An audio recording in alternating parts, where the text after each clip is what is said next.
Looks like you're ready. Oh, go live. So that wasn't live. Viewers waiting. Okay, now I'm live. Okay. Hi, you're with Scott. I'm Ganji Kid. It's midnight. It's always midnight. This is your right ear and your left ear. This is in mono.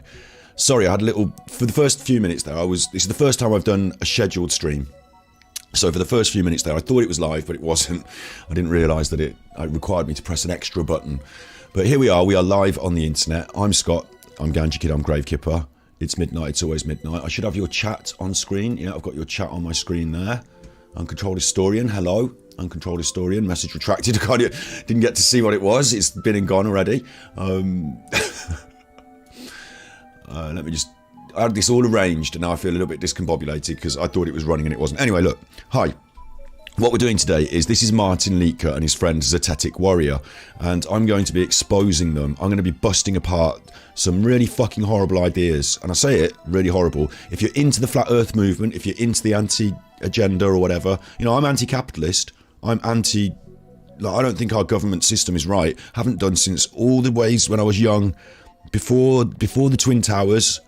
I was there with the Zeitgeist movement, anti-capitalist, yes, that's me. But since the Twin Towers, there's been a lot of spurious rubbish pumped out, and these people, they don't realise it. Martin Liedtke's friend here doesn't realise it. He's arguing on the side of them.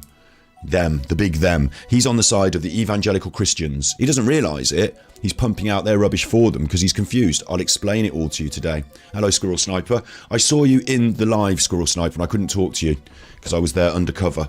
But I saw you in this live with Martin Liedtke, and I felt like I wanted to talk to you, but I couldn't. It's a shame. I was there undercover. But I'm glad I was, because I've seen everything, and now I can absolutely rip the pants off them. And I'm going to rip the arse out of them today. I'm going to rip the arse out of them. So let's get straight into it. First of all, this is Zetetic Warrior. He's a new chuffer who's turned up on the scene. He looks to me like a little bit psychotic. Like, if you're just judging on, you know, overall, looking at the YouTube channel, a bit judgmental, of course. Hello, Dream Watcher. Hello, MM. If you're just watching, you know, just deciding who to follow on the internet, listen to me here, right? I'm here in my funny jumper with my rubbishy stream room, but look, I've got it going on. I've got the stream working. I've got the, you know, I'm a smart chuffer, right? I'm not some idiot. On the other hand, if you're prepared to follow someone you don't know and you see them sitting in the park, singing songs in their basement, learning to play the piano, lots of gambling, it seems easier than waiting around to die. I mean, I wouldn't follow that chuffer into the gates of hell. He doesn't look like the smartest chuffer to me. Doesn't know. He looks like a busker. Doesn't know what he looks like going on. Don't know. I mean, looks can be deceiving. Right. So we're going to get into the ideas, and this is big. He's very passionate, Squirrel Sniper. Yes, but listen, it's not whether you do the Christian thing. Okay, it's whether I'll go from the top. We had the Twin Towers. Yeah, I'll go from the top. We had the Twin Towers. They were taken down, and we know. In hindsight now, we know that the Iraq war was an illegal war. They went there, they said there was weapons of mass destruction, there wasn't. You know, we know all that, don't we? We know that they paid Osama bin Laden and his friends, the Americans did, during the breakdown of Yugoslavia. They created the Mujahideen. The Mujahideen fought on the behalf of America against the Soviets in Afghanistan. So we know where all this money went and how it turned into this. And they said this was just like terrorism against the state, but it wasn't. The state funded it. I'm just saying. Like, we know that, you know, this is how all this agenda's come around, isn't it? Since the Twin Towers went down, people started to wake up a bit. Now, I was on this beforehand. I was against my system, and people around me, they will all attest to this.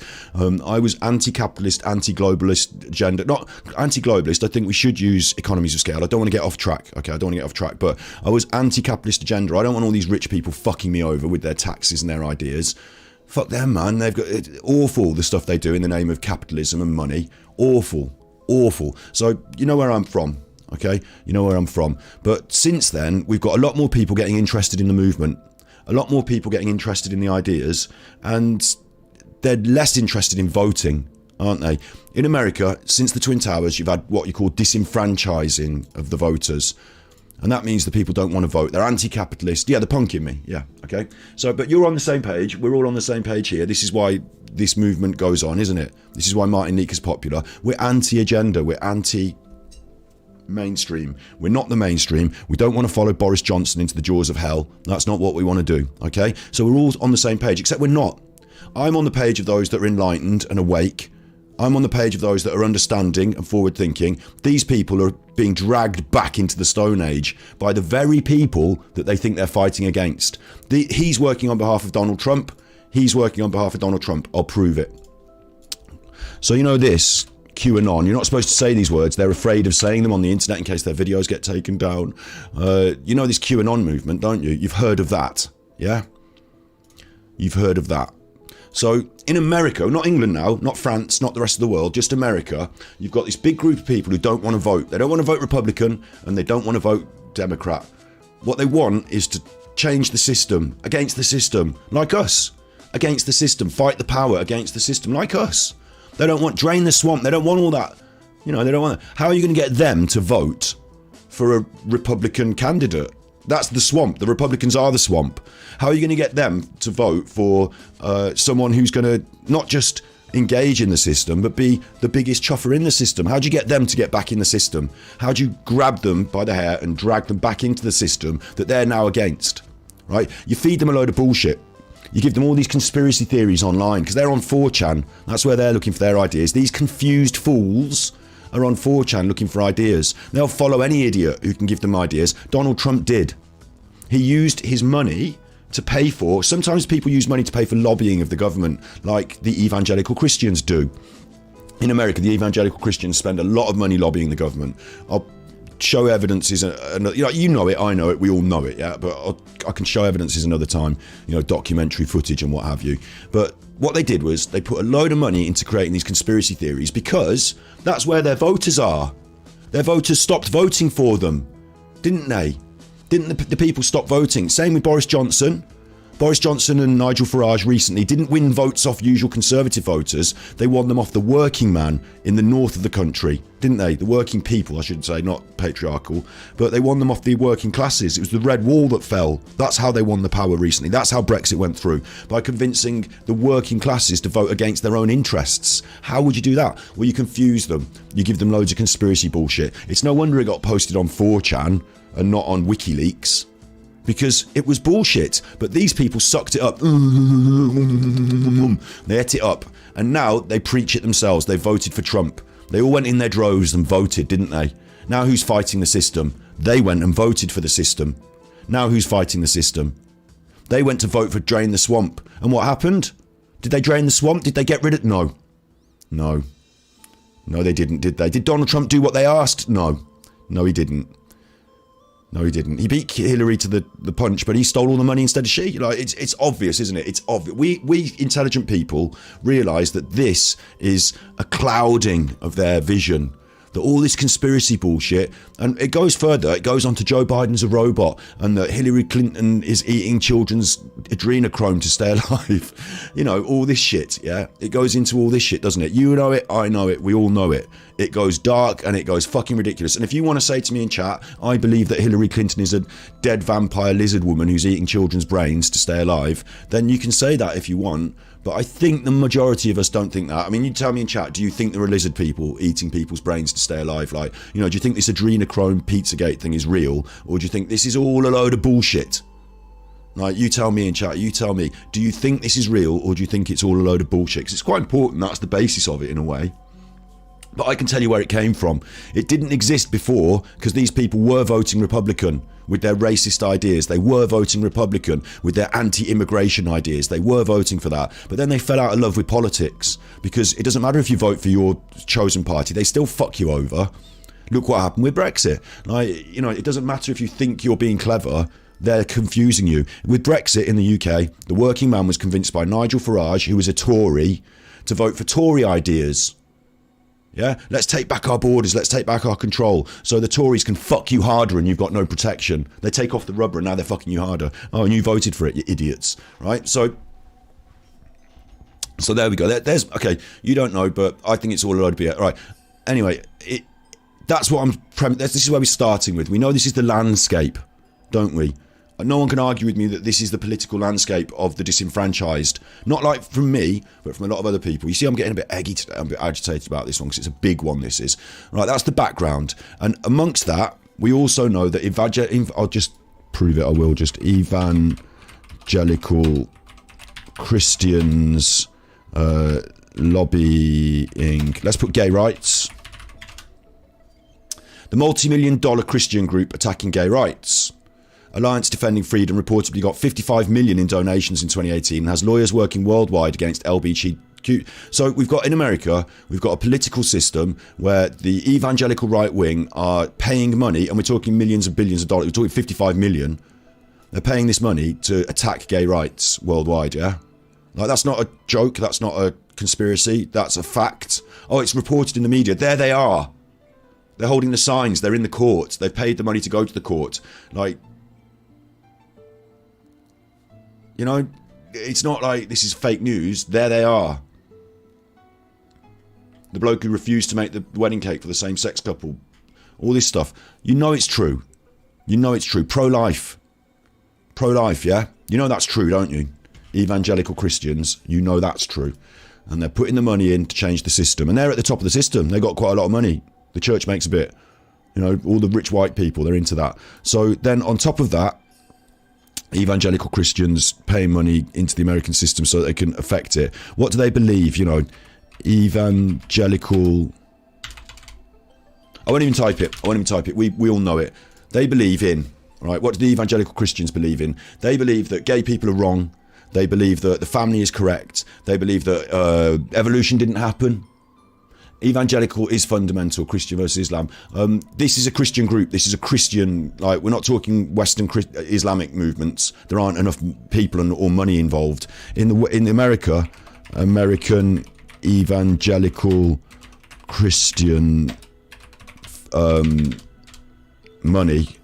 Like, I've seen it in so many documentaries, I don't know which one to pick, but in America, you've got these very, very rich evangelical Christians. Here they are with their hands on Trump praying. I don't know if you remember this particular scene. Some of them are this guy's evangelical Christian. What they do is they get into the government because the evangelical Christian movement, and Donald Trump had to get their backing in order to become president. What they do is they operate in Washington. They're very wealthy, overall, generational. And if you're a young up-and-comer, you turn up in Washington, you say, I want to be in politics, you know, Democrat or Republican, they say. And you tell them, they say, I don't give a fuck. Get in the fucking Christian house. You get in the Christian house and you're in there and you, like, for the next 4 or 5 years, it's like a frat boy thing. You're in the Christian house and it's like a frat boy thing, and you become like the advisor or the assistant to a senator, and then along the way you work in politics, and eventually you become a politician. It's all laid on for you, and then you marry one of the women. The women don't get to be politicians, they have to be wives of senators, but they have the system. It's there. Look it up, go and have a look, do your own, assess the narrative and all that. I'm speaking the truth. You'll go and find the information, you'll find it's true. Right, such a smart fucker. I just dribbled my tea on my lap. I'm setting the scene here, remember, for this Martin Liedtke thing. In America, there's a lot of money in the evangelical Christian movement going into politics, and it's backing the right wing. It's backing Republicans like Trump, because the right wing hate the blacks, they hate the Jews, they hate the gays, they hate the Mexicans, they want them out. They want the borders closed, they want everything for the white people. The right wing are the right wing nationalists, they're the Nazis. At the very hard end of Republican politics is the right wing Nazis. It happens in America. You've seen them, they've got fucking weapons. Like, in America. And this is what's so fucked up about these politics and these conspiracy theories that you are watching online. Snips is in America. Most of you are not, right? Most of you are not. So, like, what are you doing paying heed to all this? But America, right-wing politics. Like, again, I'm preaching to the choir. You know this is true, don't you? You know this is true. The right Make America Great Again candidates. Like, you know this is true. I'm not, like, confusing you here with bullshit. This isn't the media confusing with bullshit. You know who's the right wing in America, don't you? And if you don't, go and look it up, right? That's who's the right wing in America. Paid for by the religious extremists, the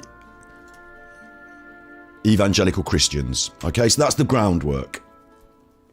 Squirrel Sniper says it's an easy swing from far left and far right as long as it's extreme. Maybe. You know, the evangelicals certainly put a lot of money into the Democrats as well. You know, they don't want to be on the losing side, but in the main, they're on the side of the Republicans because they're right wing. They're more fascist. They don't like the Mexicans. They don't like the Jews. They don't like the blacks. They want them out. They're the fascists. That's true, isn't it? You and I, we all know this. Yeah, we all know it. So let's say I've set the scene. Let's have a look at what this guy's going to say.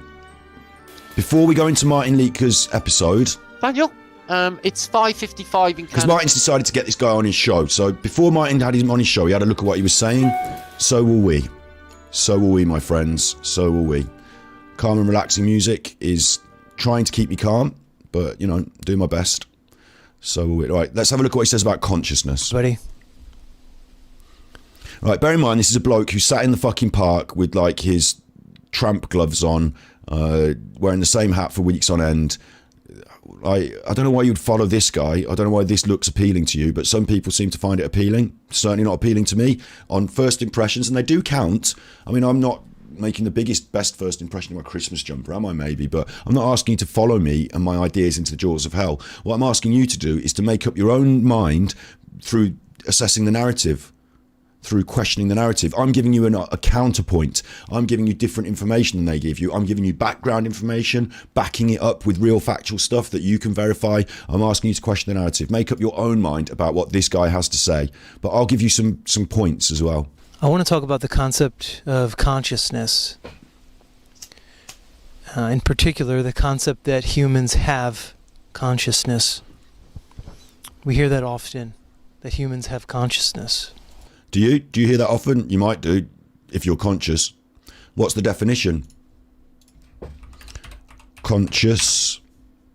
The definition of conscious is aware and responding to one's surroundings, having knowledge of something. So being aware, like an amoeba is aware of its surroundings if it can respond, isn't it? So if you shine a torch on, I don't know, like a worm and it retracts, then it's aware of its surroundings. You might argue a worm is conscious. What about consciousness?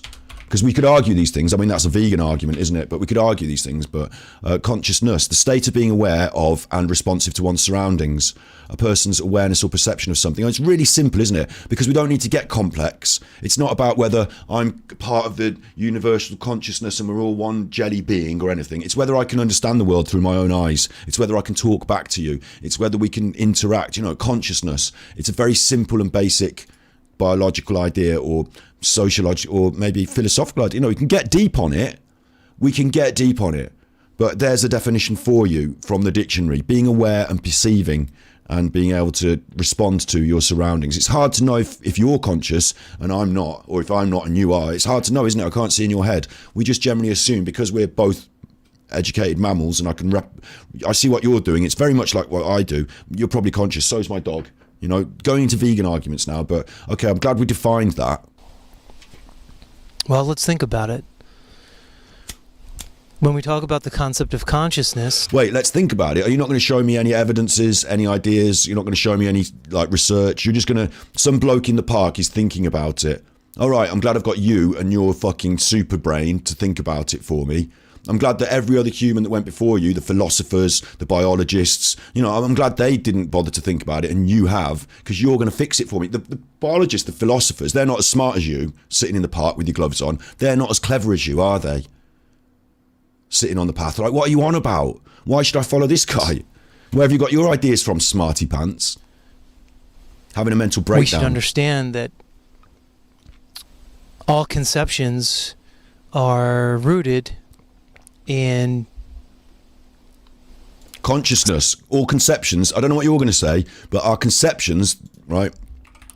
Conceptions. Don't try and use big words to try and confuse us. Let's use simple words that we can understand. The action, conceptions, the way in which something is perceived or regarded. That's what consciousness is. If you're having conceptions, you are conscious. It's your thoughts. Your thoughts, isn't it? How you perceive things. Some type of... Jung said thinking is hard, that's why we judge. It's interesting you know about Jung because he was interested in consciousness and the collective consciousness. There were some intelligent ideas. You could listen to Jung all day. You can't listen to this guy who hasn't even read Jung. Foundational belief system are rooted in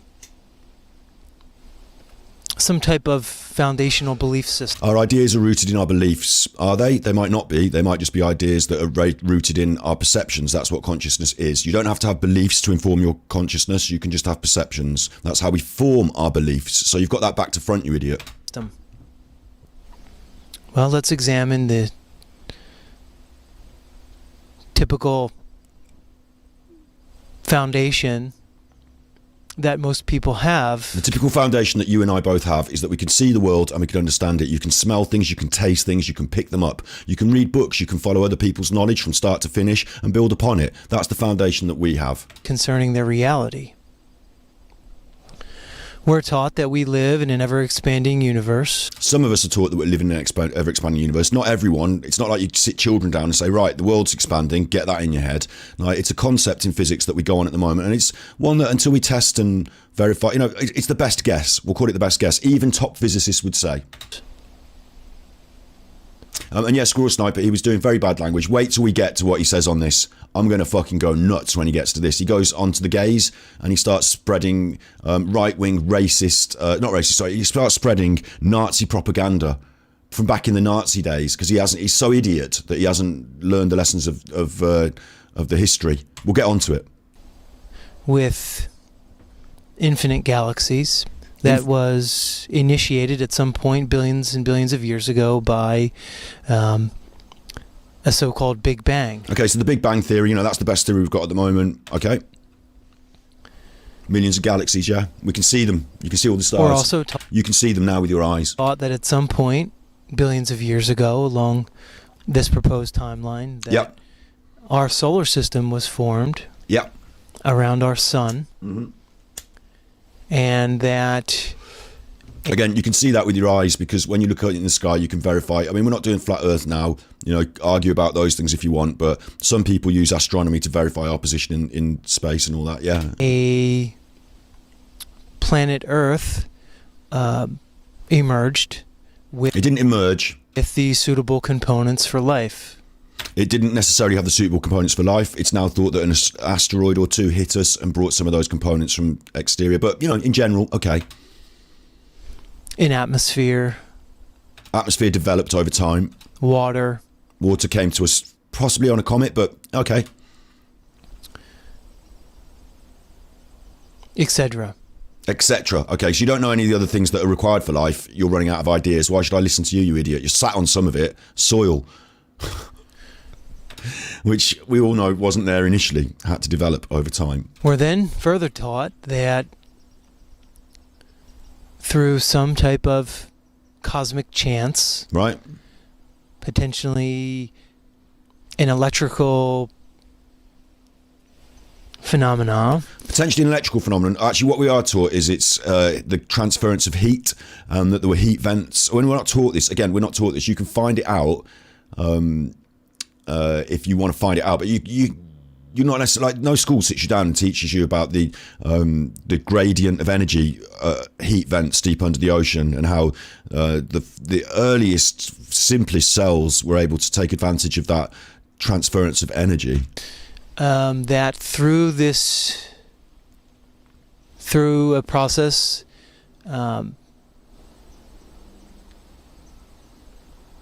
of chance, that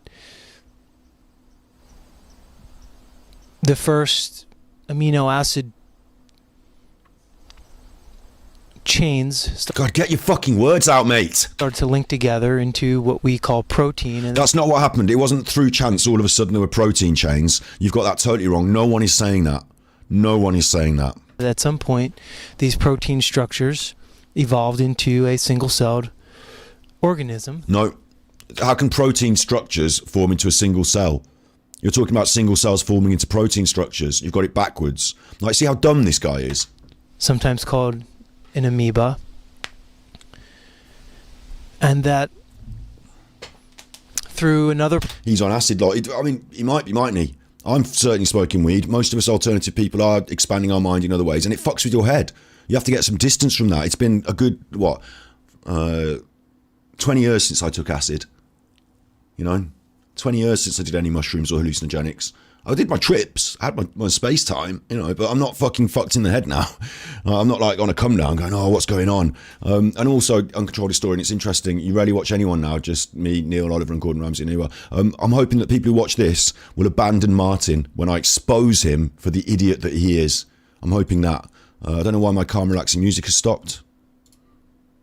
Oh, I've turned it off somehow. Okay, sorry, we're going back to this. Process of billions and billions of years, this single-celled organism evolved into us, into humans. Yeah. We're further taught that at some point along this timeline of evolution, that humans... Get your words out. That the human race emerged consciousness.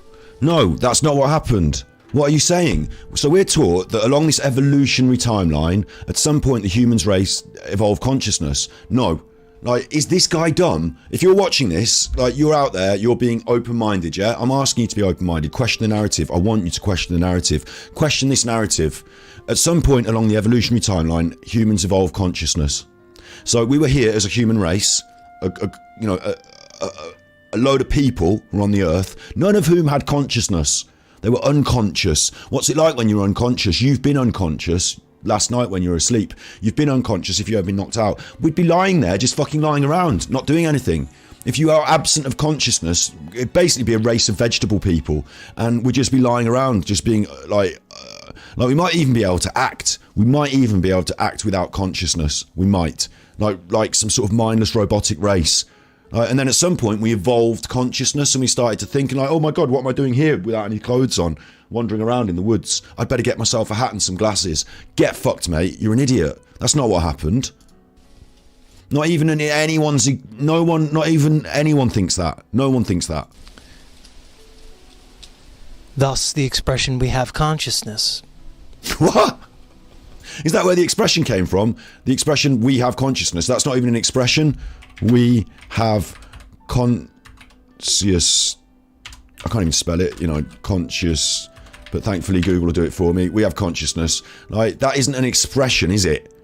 Like, what are you talking about? What are you talking about? Fucking idiot, man. Like, flipping idiot.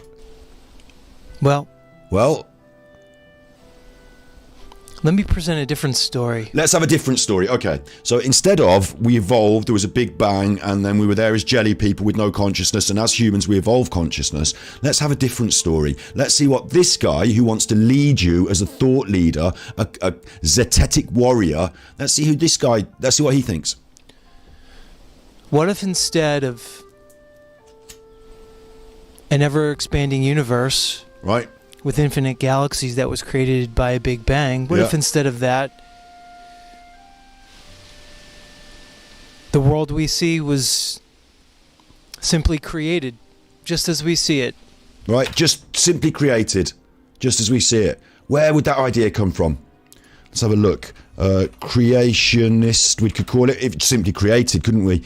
We could simply call it that. Creationism. What religions believe in creationism? Oh, Judaism, Christianity, Islam. A lot of them do. Why would this guy in America, sitting in the park, how would he get hold of these creationist ideas, do you think?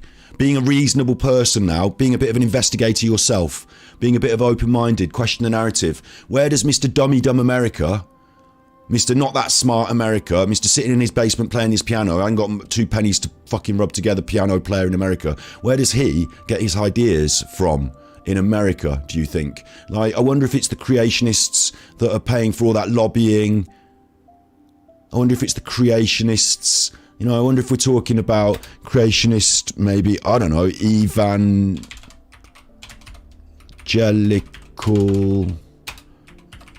America. Like, maybe if I put images of that. There are actually fucking loads of these, aren't there? There's that creationist museum in America, isn't there? There's loads of people spending all that money to say the dinosaurs lived alongside us 6,000 years ago and that the world was made 6,000 years ago and it was God that did it, and all the fossils are lies and evolution didn't exist. That's where that comes from. Oh, I'm glad we found that. Because it's not like some idea that this fucker came up with, is it? He's not super smart. I've got an idea. You know what? Maybe it all just sprang into existence with the snap of the fingers. I'll write that one down. You fucking idiot. Like, honestly, come on. Sorry, I'm swearing now. Sorry, Squirrel Sniper, I'm swearing now. And we can get into other theories if you want. Simulation theory, I won't discuss it now, but I can prove it to be wrong. It's provably wrong in that, I'll quickly say it, there's a guy called Roger Penrose. He's a fantastic mathematician, and he does simulations of our worlds. Like, he is working in the high end of maths and simulation, and they say that there are glitches in systems, that if you run enough systems enough times you see certain glitches, and we just never ever across recorded history have ever recorded any kind of glitch that would be anywhere near akin to the sort of glitch you would get in a repeated system. So it's most likely we're not in a simulation. It's possible we could be, but it's most likely we're not. So so anyway, this is like Flintstones was actually a documentary, lol. Exactly. And like, these idiots are preaching that in America, these Baptists, and it's not just, you know, the 73 million theme park. It's not just the argument with Bill Nye, is it? You know, it's not just that debate with Bill Nye. That's old hat now. It's also, they're the people that pay the money in politics. You know, they're the Republican. They're behind Donald Trump, aren't they? Do you remember evangelical lobbying America? Like, if I just, you know, again, I'm using Ecosia here, so I'm not using Google. So you can't accuse me of being on the, you know, agenda and all that. Like, look, there it is. Evangelical groups in America. Like, it's all over the news. Like, go and investigate it yourself. What are they into? Oh, they don't like the gays, do they? Oh, they don't like the blacks. Oh, they're not really into the Jews. They're not so bad on the blacks these days, but they don't like the Jews. How Jewish elites infiltrated US Protestants. Oh my God. It's fucking anti-Semitic, homophobic, fucking old hat. Remember old hat? Remember, we're talking about things that went in the bin. We're talking about shit that went in the bin. We're not talking about modern. Remember us, right? And Martin Liedtke and the Febs. Remember, we're trying to fight the power. Remember, we're trying to bring down the government, right? Right, who's in charge at the moment? Boris Johnson, Richie Sunak, the Tories and all this. They're all not fucking into this bullshit. They're doing things, they're already fucking you hard because you voted for Brexit. Ha ha ha. While you're busy worrying about the gays and the fucking Jews because America said so. What the fuck are you doing, you idiots? It's not even our politics. But you've been infiltrated. Your mind has been infiltrated by the propaganda from the QAnon, from the right wing that got pumped out on the internet, that's ended up in your brain. This guy at least has some reason because he's in America. That's where he's got his ideas from. It's obvious, isn't it?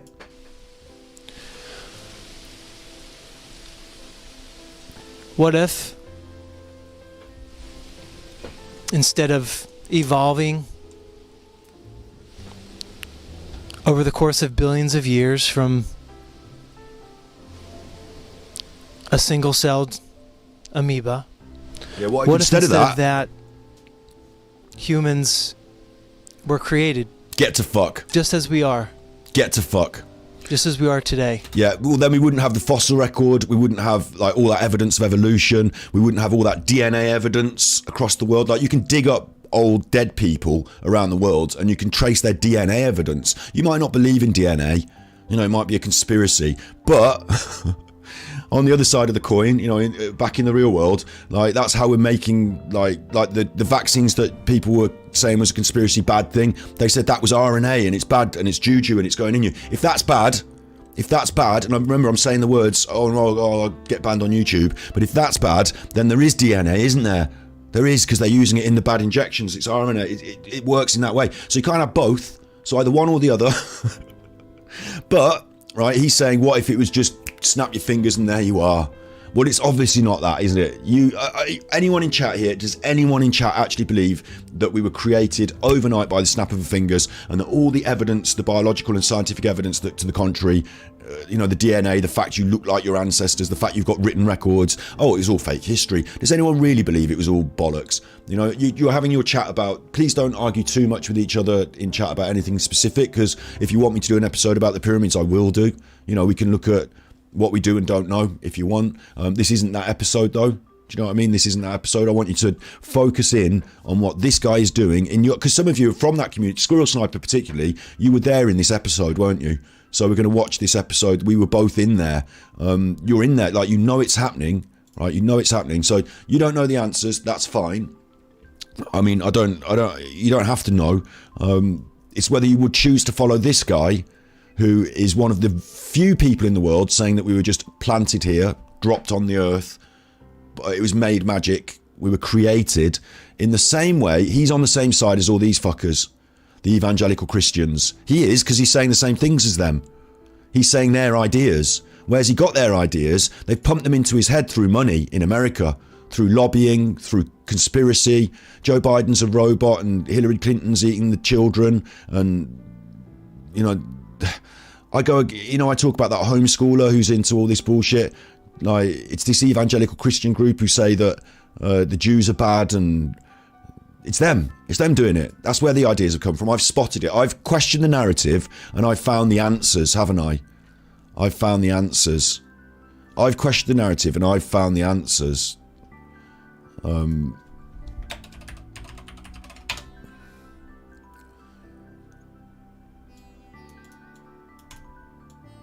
Let me just quickly get the picture back, because it's a good picture, them and Trump, isn't it? You know, it speaks, a picture speaks 1,000 words, doesn't it? That's a tiny version of it. But we all know, don't we, the conservative, right-wing religious agenda.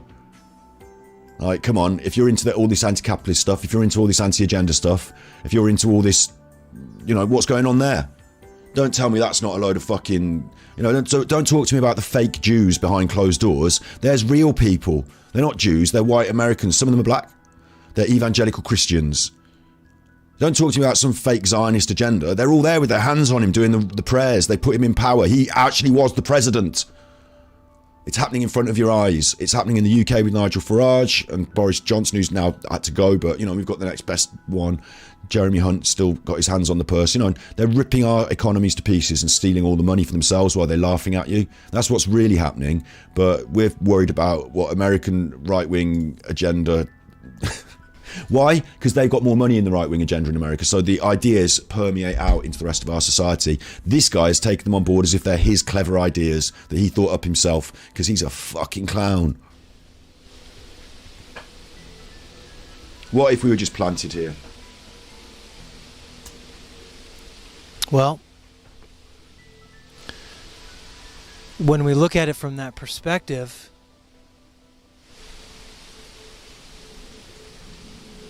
it begs the question, do humans have consciousness, or are we simply consciousness? Right, I can answer that question for you then, you fucking idiot. Sorry, I've got to stop swearing. It just, listening to it makes me want to say it. Like, you are such a like, I'm trying to use nice words. Like, you're such a fool. Are we consciousness? Or do we have consciousness? Right, well, since consciousness is the ability to perceive and, you know, all that, we of course we have it, we not are it. If you are consciousness, when I knock you out, you will disappear. A little bit of logic. Let's just go with a little bit of logic. If you are consciousness, when you fall asleep, you're not there. You weren't in your mommy's tummy until she squeezed you out, and then all of a sudden you appeared. But until then, you were just like a sort of null space. No, you don't are consciousness. I mean, it's not just a funny use of the words, is it? It's not just a funny use of language. There, I are consciousness. No, you have consciousness. No, I are consciousness. Like, it just reveals how fucking dumb you are, doesn't it? Like, he's either so dumb that, I mean, I'd be better off, like, you know, let's say you're going on The Chase, or, you know, you're on the telly on the quiz show. You know, you're going on The Chase, and you can pick your team. You can pick him, or I could take, I don't know, a fucking packet of crisps. No, I'm better off with the bag of chips, aren't I? At least I can eat them. At least I can, you know, that's going to help my brain, giving me some sustenance. This guy's just going to fucking throw me off track. Like, what's he doing? What's he doing? Tonight on The Chase, it's a bag of chips making multiple choice answers by just throwing the bag of chips at the buttons, and whichever chips land nearest the button. And this guy, and the bag of chips is going to win. He won't stand a chance of chasing down the chaser, but this guy will be retreating. This guy will be adding on questions. This guy will be taking time off the clock for your team. Like, what does he think? He are consciousness. I am simply consciousness. Except for my physical body, which needs feeding, of course. But other than that, I am simply consciousness. Except for the times I need to go to the toilet. But other than that, I am simply consciousness. Except for when I fall asleep, in which case I don't exist. But I am simply consciousness. Except for if you knock me the fuck out, and then I don't exist anymore. Like, I can't get up from the canvas because I'm not even there. Like, what do you mean? And I'll tell you what, right? Hello, find love on the best dating site. I wish I could. It's not the best dating site. I tell you what, it's not. I tried it. I tried it. It was rubbish. No, hide user on this channel. Thank you. I'm not going to find love through some rubbishy dating site, am I? And nor will you, and nor will anyone. So no one's going to be clicking on your rubbish. I don't know why they bother. To be honest, I don't know why they bother. But then again, this guy seemed to find some followers. So maybe finding love on the best dating site would work because maybe there are that many idiots out there. This is what this part of this is, right? Part of this is, sorry, you're chatting about some things in chat that I don't know about as well, Jesuits and stuff. You know, maybe I can look into it in a different episode, but I'm dealing with this right on the surface right now. We're going to dig in now to Martin and the episode because it gets worse. But part of this, remember, is this scattergun approach. Like the Nigerian prince scam. If I say enough fucking stupid stuff on the internet, then I will attract idiots. Most normal people like you and me that have a brain and can work things out, not I'm telling you what to think, but question the narrative yourself. Are we consciousness or are we physical?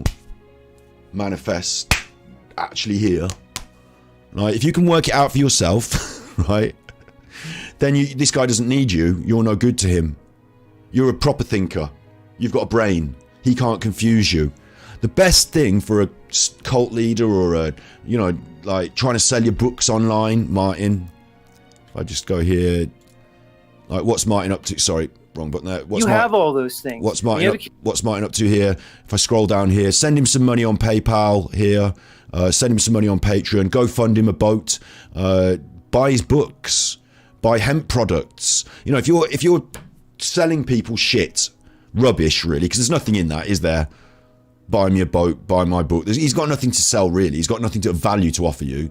So it's like a con job. It's like the snake oil salesman. You know, when you're at the market and there's a big crowd and they're all standing around. Oh, this tonic has cured my back. Has it? Oh wow, this guy in the audience said the tonic cured his back. I might buy some tonic. You know, it's like fuck. It's that level. You get enough stupid people around and eventually you can sell them some shit. And you need that because you've got fucking nothing yourself. So you're better off taking money off stupid people than living a fucking squalid lifestyle in your basement, aren't you? So that's their gig, that's their setup. And it's like the Nigerian prince scam. You're not going to fall for it if you're not stupid. But actually, some people who are quite thoughtful go down the rabbit hole. There's a mid-range with this. It's not as bad as the Nigerian prince scam. This is why this is worse. Because the Nigerian prince scam, it's obvious. You're intelligent, you don't fall for it. You've only got the dum-dums. And once you've got the dum-dums, then you can use them because they're dum-dums. This, you're looking for special dum-dums. You're looking for dum-dums that do a bit of thinking but aren't able to think their way out of the trap that you seem to trap them in. So that's the setup. If we can get enough dummies, we can sell them shit. I'm telling that you as a fact because I can prove it because Martin's got loads of shit to sell. Yeah? And now I'm going to prove that he's talking a load of shit. Okay? I've already proved to you that this guy isn't worth the paper he's not printed on. Do you know what I mean? This guy isn't worth a fucking, like... This guy isn't worth a squeeze of your banana. Is he? You know, I'll tell you what. Oi, Chuffy, what? Yeah, we did Addy. You know, sometimes you go walking, right, in the street.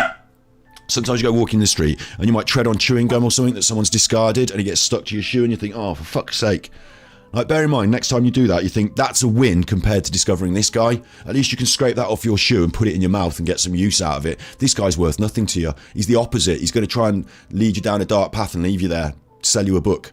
So let's see what they're saying. Like, bear in mind, I'm really eggy about this, and this will explain why. Because Martin gets him on his show. Now, it's been a big, long show, Martin. It's been 2 hours, but eventually the chuffer turns up. So I'm ignoring the 2 hours of rubbish, and I'm going to play this. It's going to be hard for me. We've done 40 minutes of me breaking down the guy to start with. You know, showing you, exposing him. Exposed him. Showed you where his ideas came from. Showed you how obvious that is. Isn't it? You know, if you believe in this stuff, any part of this conspiracy theory, you know that these guys have not got your best interest at heart. Don't you? Do you? Or do you follow Trump because you're an idiot? Do you follow the people because you're an idiot? You know, ask those questions, question those narratives. I'm going to delete those pages now so I don't keep going back to them. But you and I all know where those Americans have got their ideas from. It's the evangelical church pumping the ideas in. It's anti-Semitic. It's homophobic. You know, they call it different things. They say we're pro-family, we're pro-choice, you know, and all this. Sorry, we're pro-life and all this. There's all sorts of things going on in America. It's not completely the same as in England, but, you know, those ideas can still bleed through. Okay? So I'm telling you these things. You can choose whether you believe them or not. That's a narrative that I've constructed by looking into it, by digging. I've shown you how I've dug into it. I've not created it out of nothing. It's like evidence-based, yeah? Now let's see what this guy has to say. And bear in mind, this is now, 2 hours of them talking. I won't get through it all. I'll skip some bits maybe. There are some bits that I really want to alight on at the start that I think really expose everything. And now that I've set this up, if they go on and tread in it, it's them, isn't it? It's them. It's not me. I'm not doing it. These are their words. Think all of this stuff that followed the two freedom powers. Too complicated for my poor Brian. Daryl, India, Cher, good to see you. And Cheech is in the house. Cheech Matty. And Dumbo, good to see you. I kind of want to leave the. Who's become a. I kind of want to leave the chat on because I'm in the chat as a secret person, but I've been banned now because I couldn't handle it. I had to speak up and say this isn't right. And some other people are in there that might even be in our chat. But do you know what? I'm not going to that's. If you were there and you want to look back on it, that's fine. I'm going to stick to what they're doing. You know, I'm not going to be attacking. Bear in mind, I'm not really attacking the audience here. I'm not attacking the people who follow Martin. I'm not attacking the people who follow Zetetic. What I'm attacking is their ideas and the way they're manipulating their audience. I think these are bad people. I think the people who are being manipulated are being manipulated. So actually, I'm reaching out to them and saying, hello, I'm on your team. I'm the one coming through. I'm the one that's going to fix this up for you. I'm the one that's going to show you the light in the darkness. I'm the one with the torch in the darkness. I'm not confusing you. I'm not shaitan with their whispers. You know, I'm angelic blessed. I'm coming through. And, you know, you can't say these things if you're not. Do you know what I mean? I can't, I can't draw the sign of the cross on my head if I'm not of the good. Do you know what I mean? I don't know how to explain it any better than that. Banned are us. All right, so I'm banned. Yeah, you're banned. Like I have to have different alt accounts to get in and being part of the conversation. But I have to pretend to be part of the conversation and not say what the fuck are you talking about. But this one set me off. So let's listen to them. Awesome. Nailed it. What's up, Martin? It's nice to meet you, man. Right, so this is Martin's interview. Martin's happy. First of all, I will critique the media. Martin, please, if you've got a guest on, this is the way you do it. You arrange with your guest what time they will be on your show. If they're going to come on late, that's fine, I suppose. But you talk to them beforehand on the equipment so you know it all works. Like you have a little conversation, a little quick call, and then maybe even if it's the day before, and then when they do come on, you lead the process because you're, hello, this is Zetetic Warrior. Welcome to the show, Zetetic Warrior. Zetetic Warrior has their own YouTube channel. Do you want to tell us a little bit about that? You lead the thing because it's your, Martin just sort of defers to him. I know. It's pretty wild. I know. Good to see you, my friend. Fucking hell. I was looking forward to speaking to you anyway because you're like a bit of a sage, aren't you? You've got an overview of the way things are. What? You're a sage. A sage and fucking onion, mate. You're a sage and onion. That's what you are. You're a sage and onion. And it's needed. Your rant was like, fuck yeah, about time. He had this rant. I haven't ripped the rant. That's this video. We can look at that probably in its own video, or probably during this, but I wanted to get to this point that's coming up, so. Because, I'm not being horrible. I want to be a Lucifer, a bringer of light. I don't know. Listen, I'll just quickly tell you this. Religion aside, when I was young, I was brought up Christian because that's how I was brought up. In the UK, I went to a primary school. They taught us about Jesus. The priest came in and did he was a lovely guy. He did the parables once a week and taught us about morality, the being good to your neighbour, loving your fellow man, and breaking down barriers between people and reaching out to them. Mr. Ching was a man that I've always loved and respected, and I always looked forward to his wise words once a week. Then as I got older, I had trouble in my life because my parents divorced, and I felt disrupted and disturbed. And once again, the church was there in a way for me to, when I felt sad, I can go and sit and talk to somebody sometimes. I'm not a big church goer, but I would sometimes even just go and sit in the church. I'm sure you know this. I'm sure you know this in chat. Sometimes in your life, you've just gone and sat in the churchyard. Like, it's not church service. You've just gone and sat there because you feel sad. Like, that's a place people go to feel a bit of solace, whether it's God or the Bible or not. When I got older, I thought, obviously not the Bible. Obviously not. It's a load of fucking made up rubbish, isn't it? Like, who wrote the Bible? Well, all these different Jewish people way back in history, and none of them know what was going on, really. So abandoned that. When I was at university and I was through my experimental drug phase, I also discovered Islam, and I read all of the Quran, and I found some solace and peace in that as well. And going on from that, I just feel like I don't think as a human being I'm going to get it's a bit rich, isn't it, for me to say as a human being I'm going to get all the this guy's got all the answers about consciousness. Right? Hey, shut up. It's just as bad as these guys, these adverts. He's just as bad as these adverts, right? He's got all the answers sat in the fucking woods. He's got all the answers. No, we don't have all the answers. We're just going to get on with our lives, try and do the best we can, and cross our fingers at the end it comes to something more, aren't we? You're not, even if there is a great big super agenda, you're not going to go with your big sword of truth and cut down all the Jews or anything like that, are you? Like, it's just fucking ridiculous. We're going to live normal lives, generally. We're not going to be, you might be Elon Musk, I'm not, okay? So in my world, I'm going to try and pay the electricity bill. I'm going to try and pay for the rent. I'm going to try and maybe meet a woman and have some kids, and maybe they go to a school and they eat well, and I can hope for them that they get opportunities in life and that they don't suffer. That's the basics, isn't it? Do you know what I mean? Like, we're living normal lives, aren't we? Even the people that end up in political power with their millions started out with these fucking, I want to eat my dinner and I want to fucking watch the news and go to sleep in a normal way. I don't want to fucking, be attacked and Ukraine warred. Look at what's going on in Ukraine. Like, we're so close to horror, aren't we? We just lived. I'm not going to discover, right? I don't think in my life I'm going to discover the facts about God, the universe, and everything, because over the course of human history, no one really has. They've got ideas. Some of them have got their Bibles. Some of them have got the Qurans. Some of them have got their fucking Bhagavad Gitas and whatever. Like, you've got different ideas. Fine, have them. Enjoy your life. Do whatever makes you take whatever solace you can from whatever you can in life, because nobody's going to factually give you the answer by the end of it. We're not working towards a science answer where we discovered the God button existed. Do you understand what I'm saying? In your life, you will not achieve this pervasive knowledge of everything, life, the universe, and everything. The answer is 37. Is it 47? It's 47, isn't it? We want it because we're conscious beings. We're sentient. We're thoughtful.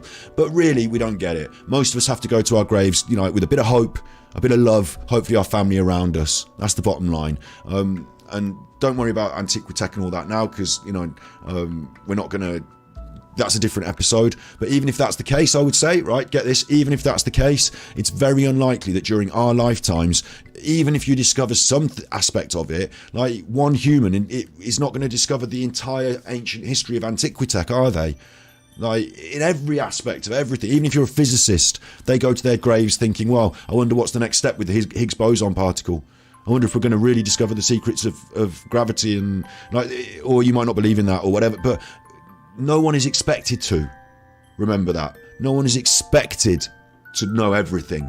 We're humans. So this is my personal philosophy here again, remember. I believe I'm on the side of good. I've seen enough in the world to know there is good and evil.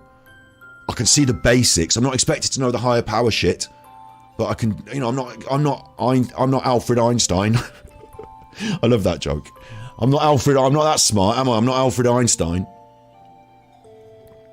But I know the basics. I know what's good. I know what's evil. I know when you're helping out your fellow man and when you're preying on them. I know whether you're coming with smiles but daggers behind your back. The man comes with his knife but you don't see the metal. The man comes with the whispers but you don't see the devil. I see the devil. I know what's right and wrong. I can fight on that front. So, give me the sword of truth and the shield of valor, and I will prevail. I don't have to have Christian God and the Bible behind me. I don't have to have like the armies of Islam behind me. I am truth. I am good. That's enough. It's the core. It's the basis. It's the purest form. So with my shield of valor, my sword of truth, you know, I will prevail. That's where I'm coming from. Let's check this out. You know, this is the resistance, and it's like getting a bit mamby-pamby. Apparently this is the resistance, and he liked this guy's rant. I've just had one. We can listen to his another time. Be like a little bit more warrior-like. Warrior-like. I'm a warrior. I'm a warrior. I'll take the scars. I'll take the blows. I'll stand up and say what's right when it's needed against anyone. Elon Musk, fucking Martin Liedtke, bring them on. Don't care. What you said, that hit me like a sledgehammer, brother. When you said, look what we're up against. Look what we're up against. Yeah, so what Martin wants is Martin's seen this rant and it's got some views, and Martin wants those views on his channel. So what Martin wants is for this guy to do the rant now, please. What he should have said to him is, can you say that again? Yeah, I appreciate that, man. Because he doesn't. Yeah, I appreciate that, dude. Got that monster out there, and you got infighting and stuff in the Truth Movement, and I'm thinking we got like everything is just a fucking gangsters. It's just like that. Well, you know, the reason you've got this confusion in the truther movement is because you're not telling the truth. You're confusing people and causing infighting and confusion for your own benefit. So, you know, I would worry about that. Watch and question these narratives. you know, this is a time to come together. I mean, we don't have a choice otherwise. You know, I was hoping so. It's time to come together. Case. So it's wonderful to me, and I just want to bring you over to the people so you can basically shake them up a bit. And just let rip, bruv. You know, speak your mind, which you're really good at anyway. cool. You know? I got a question for you first, though. Okay. I've been dying to ask you because this is a question to me that is the most pertinent question there could ever be in the history of all universes. This should be good. And I was thinking about this, and I thought you'd be the perfect person to answer. Ready? I'm going to give you 3 names. Right. I want you to wait. 3 names. Let me get the closed caption. rank them. Ranking them. Okay. I want you to rank the top gay Brits of all time. Ready? I'm sorry. What? Ready? Okay. Boy George. I'm sorry. What? George, hold on. What am I rating out of? 10? 1 to 10? Wait. Mine's question is, what am I rating out of? My question would be, why am I rating gay people?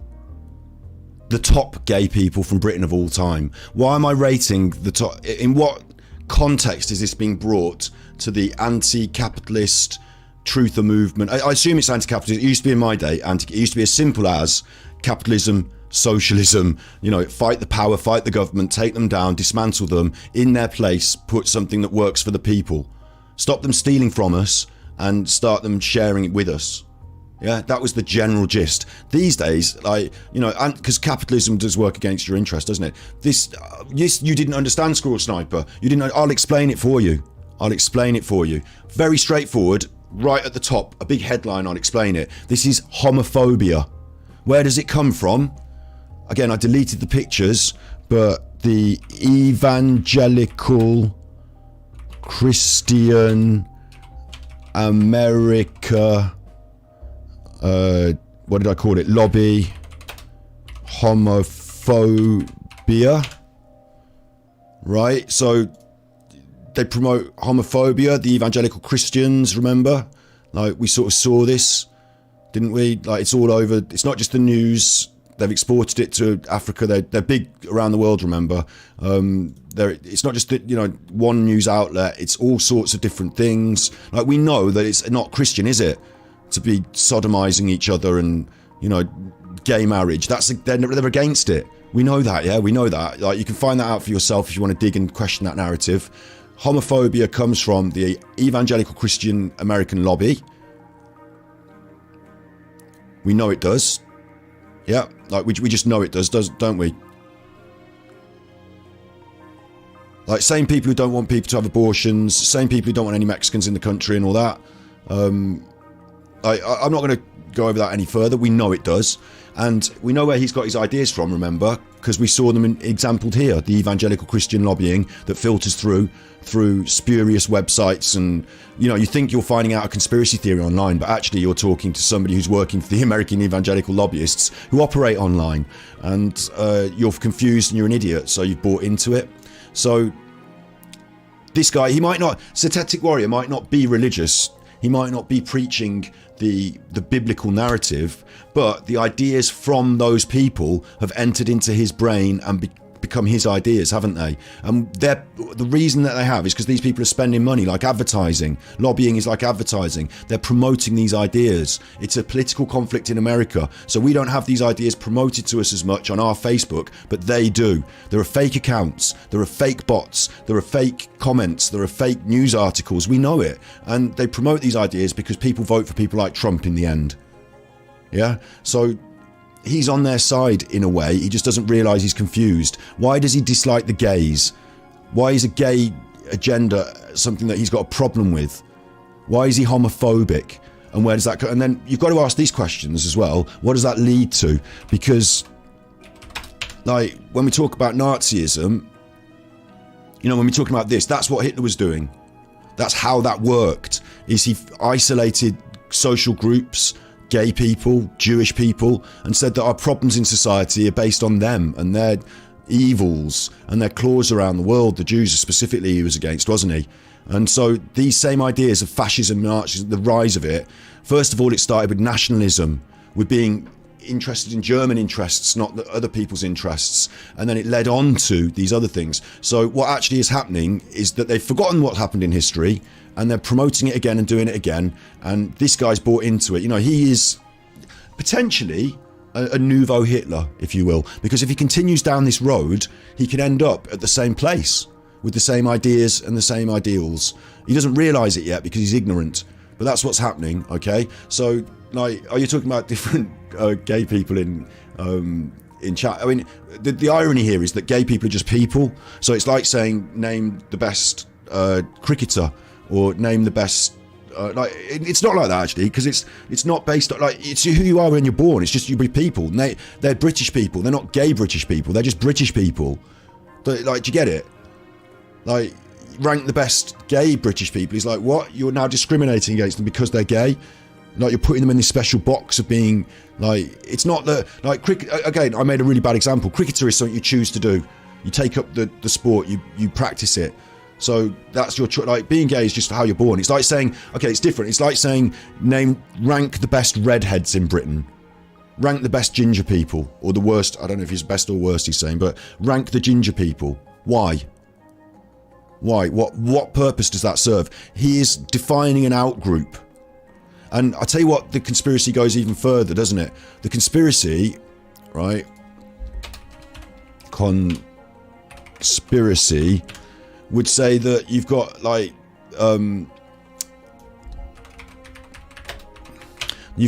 perverted Jewish people stealing kids, wouldn't it? That would be, and I'm getting all the worst things coming up here because I'm on, I'm not on Google. It'll show me the stuff. You've got this. This is the, it. There's a meme. It's a joke meme, but that's it. That's the American politics through memes, through the subversion of the internet into the minds of the young, the ignorant. There you go. It's an anti-Jewish, anti-gay, anti-these people. And when you're anti these people, what are you really? What are you really? What are you really? Oh, okay, that's what you really are. Come out from behind the cloak. They just don't realise what they're doing. That's how they were brainwashed before. Okay, so. No, I'm going to give you 3, and I want you to rank them: the top gay to the third top gay. Wait, right? They're all top gays. Well, because they're British, so that's redundant, right? So now all British people are gay, including you, Martin. You fucking prick. Why did you not stand up for yourself then when he said that? But I want you to rank the 3. Ready? From the top gay to the third top gay, but we all know they're gay. Ready? Okay. Boy George, George Michael, Elton John. Go. Elton John. It's got to be. I would push to say Boy George 2 and George Michael 3rd. So what? To what end? Why? Elton John is the #1 gayest person ever of all time. He's right? the king of gays. He's the king of gays. Is he? He's the king of gays, definitely. I mean, because he's gay and British. So what I don't understand is, like, I seen an interview with Robbie Williams. Okay. Now, what's really important here? He's going off on a little tangent about Robbie Williams. What's really important here is they won't outwardly state what the joke is here, will they? Like, it's okay, right? I used to work with hairdressers who were gay, and we'd discuss like gay people in the salon sometimes, if you know what I mean. I'm using that as a specific example because to me that was my actual. It's not like I know someone who was a hairdresser and they were gay. It's like I actually lived this, life for years. Like, these were my friends, and so like that's my.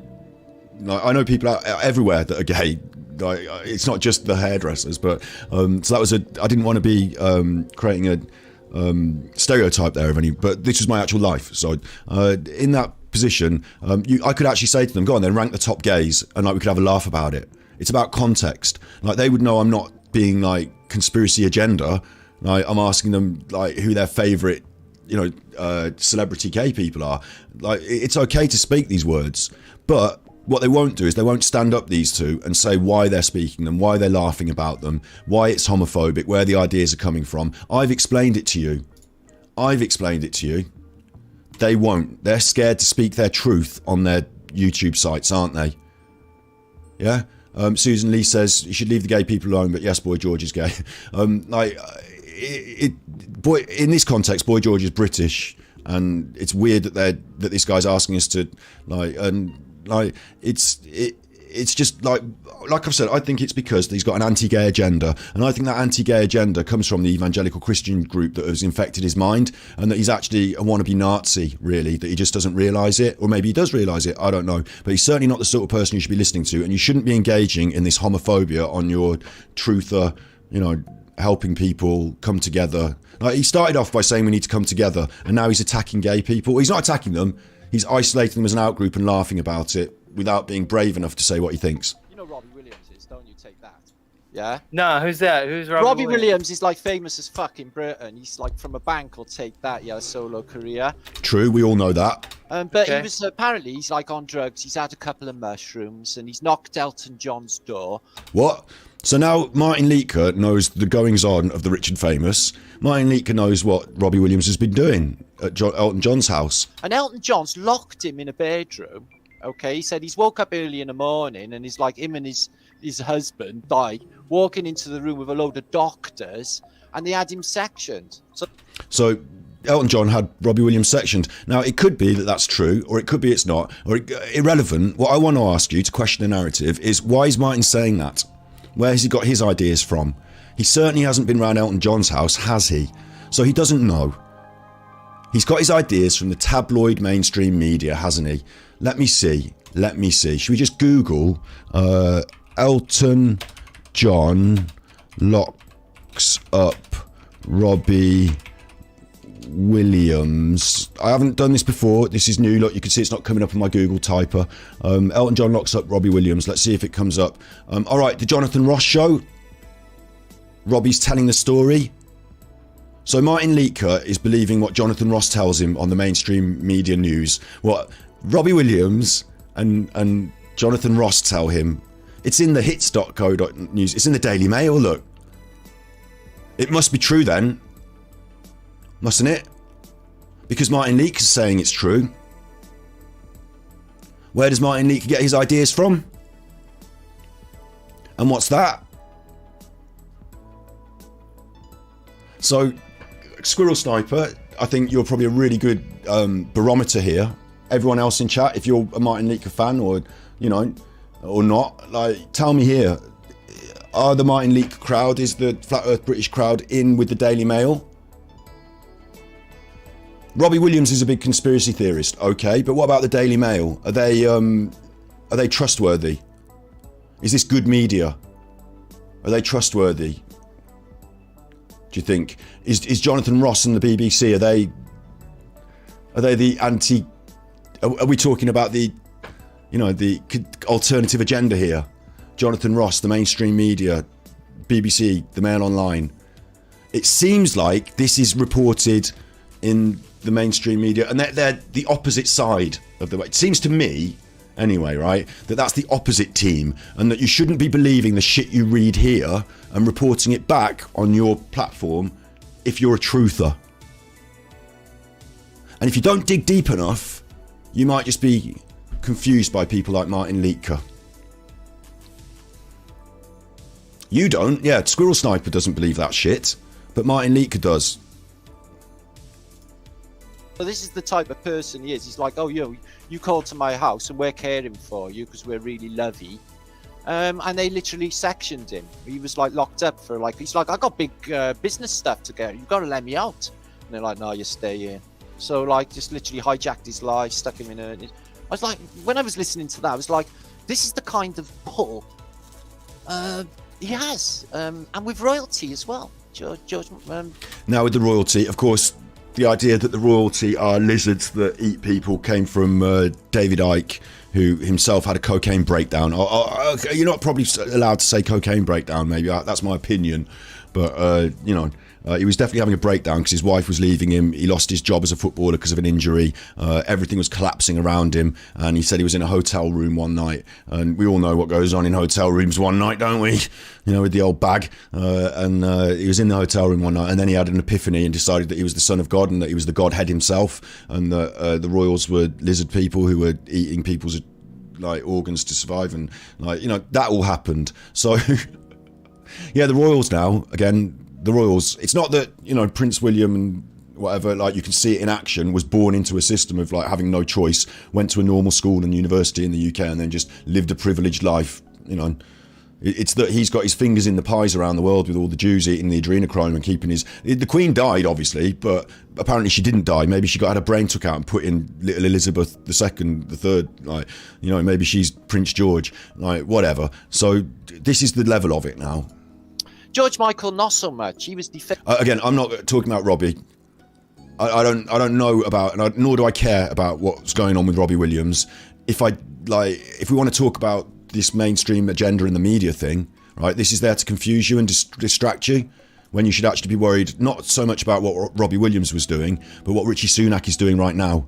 Not whether Robbie Williams was in rehab, but whether Richie Sunak and Jeremy Hunt right now are failing to fund the NHS. That's what you should be worried about.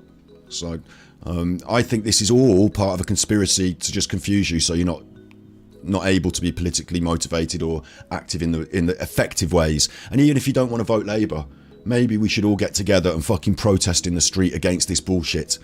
That's a general principle, isn't it? Just boil it down again. Fight truth and good. Fight for right and truth and good.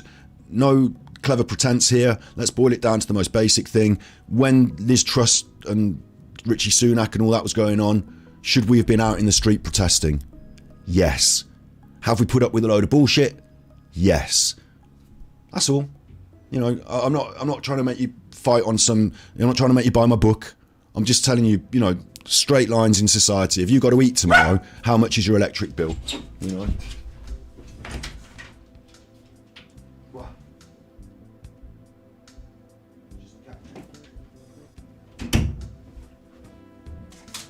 Yeah, your mommy's back now. You're all right, doggy. Okay, the doggy's all right. His mommy's back now. Yeah, it's just a basic social thing. It's just a basic living, standard of living. We talk about it all the time. Cost of living, realities. Talking about the difference between realities and fucking ideas up in pie in the sky. Because all this bollocks, it might sell a few books for Martin, but it don't fucking pay your electric bill. Anyway, let's carry on. Wasn't he? He was in a public toilet or something. Yeah, I know. Yeah. But he had a crop of hair on him, man. They don't make hair like that anymore. You don't see George Michael hair these days, do you? You don't really see it. Martin, I don't know what the world's going to do with me and you. I don't think they're ready to handle us, dude. I don't think this world's ready for this. They'll catch up. Eventually, they always do. Yeah? It's just we've always, before our time, we're always going to do that. Yeah, Martin's really, really a trailblazer, isn't he? They'll catch up. We'll catch up with Martin and his ideas. He's really a trailblazer. He's really like a futuristic sort of person, isn't he? Like when you think of all those future thinkers, like Elon Musk firing his rockets to Mars and shit like that, like the people who invented the internet, and you think about all these future ideas and these future things, and you think about Martin fucking about with his fucking boat. Like, Jesus Christ. He's not before his time. He wasn't the kid in class that was on the higher reading list. Martin Liedtke, right? Okay, what he actually is a bit backward. He works on a building site. He's not like the fucking, forward thinker in politics. He's not like a thought leader. Like, he's not Gandhi fighting for our peace and in civil society, is he? He's not making a stand against the man. He's selling books online. He's asking for PayPal money. He's operating on YouTube for fucking advertising clicks. Like, Jesus Christ. Jesus, he's not before his time. He's not a trailblazer, is he? He wasn't an early adopter of virtual reality. He's fucking sat in his lounge with a headset on, talking into his fucking laptop. Jesus Christ. Like, Martin's behind the times. Martin's a backward thinker. And this guy, the Zetetic Warrior, I've just shown you, his ideas come from deep history. They come from way back. Biblical. So he's not a thought leader and a future thinker. These people, they've had their ideas chewed up, recycled and spat back to them so they can feed them out again. They're not new ideas. I showed you that. So it's not that we're behind, it's that they're behind. The world is moved on and they need to catch up. The world has moved on from anti-Semitism, from homophobia. The idea that the family is being broken down by these terrible gays is stupid, because I know a gay couple who have got kids. They adopted them and they are doing a great job. It's like they're a family. There's more families now. You've got more opportunities, more options. Like, not less. So the family has not been broken down by homosexuality. In fact, the old style of family, what you might say, the man does the thinking and the woman gets smacked about and does the cooking. Maybe that was inefficient and ineffective. And like more modern family ideas are better. But you wouldn't know that because you're not prepared to even look into it. Fuck the gays, fuck them off, ha ha ha. And this is the agenda we're being preached here by Martin and Zetetic Warrior. Okay, but the rest will always catch up, is what you find. So just you're right, dude. Don't worry. I've been saying lately, I'm speaking for the future, right? Like, You're not speaking for the future. You're speaking from the past. You're speaking ideas, and also that sounds like the talk of someone who's a bit psychotic, who's losing their marbles a bit, who's having a bit of a mental, experience. It doesn't it? I'm speaking for the future. Like, if you were sat on the bus and someone next to you said, listen, I'm speaking for the future, you'd say, all right, I think I might have to get off at the next stop. And you'd get off and you think, fuck, I've got to walk 2 fucking stops now to get home. But at least I don't have to listen to that cunt. I'm not speaking for the room. I'm speaking for the future. I just want, because you never know who's going to hear your words, Martin, It's so important though, brother. It's all of our tomorrows, I've heard your words. Think about the animals. It's like, it drives me nuts. Think about the animals. I've heard your words. I haven't seen your actions. I'm a vegan. Are you still eating burgers, Martin? What about this dude? Is he special? Is he helping anyone? He's playing his piano on the fucking internet. Look at your actions. Look at your actions. The country where I live in, they're just gaslighting everyone. You got like, all people just sitting on the streets. It's freezing cold. Yeah, they got these boat boys. They just put in like 80 fucking first-class hotels in Britain. Boat boys in first-class hotels in Britain while there's homeless on the streets. So what Martin is saying is, of course, that we've got channel immigrants hotels. At the moment in the UK, we've got a problem with immigration, people coming over the... Oh, it's from the Daily Mail again. Oh, I see. What happens is, people are coming over in boats to the UK. The reason they're coming on these boats now in greater numbers than ever before is because we did Brexit. And before, if you came from France on a boat to the UK, you would have come from Europe to Europe. And as a European state, France, sending immigrants to the UK, that's not how it works. So we would literally be able to say, okay, turn you around, straight back to France. They're your immigrants in your part of the European states, France. Like, we had a system for it in the EU so that there wasn't free movement of illegal immigrants. And now, because we're not in the EU, if they arrive on British shore, we can't send them back to France. They've arrived here now. They're now British illegal immigrants, not European illegal immigrants. They've got out of Europe, they're here now. So we've got an increased problem with these people, mainly from human trafficking. There is a greater number of certain nationalities, because that's how it works, isn't it? And so we've got a greater problem with this because of Brexit. You can look into it, question the narrative. You can look into it. That's what's happening. And what's happening is we don't have the resources or the facilities, despite, right, get this, we had a Brexit where we wanted to control our own borders. That was the idea. And now that we've got control of our own borders, it turns out we don't have the facilities to control our own borders. We don't have the facilities to stop these people in France, because that's the French end. And when we were in Europe, we could go to France and deal with it because we were working together. Now we can't. Our border starts at France, not on our shore, it starts at France.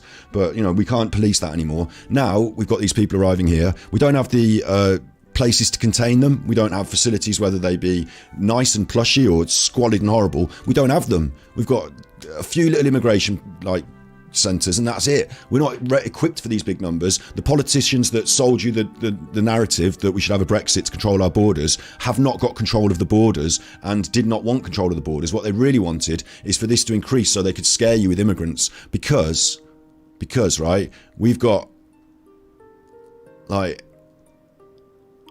25,000 migrants, in hotels on full board. It seems like a lot of money.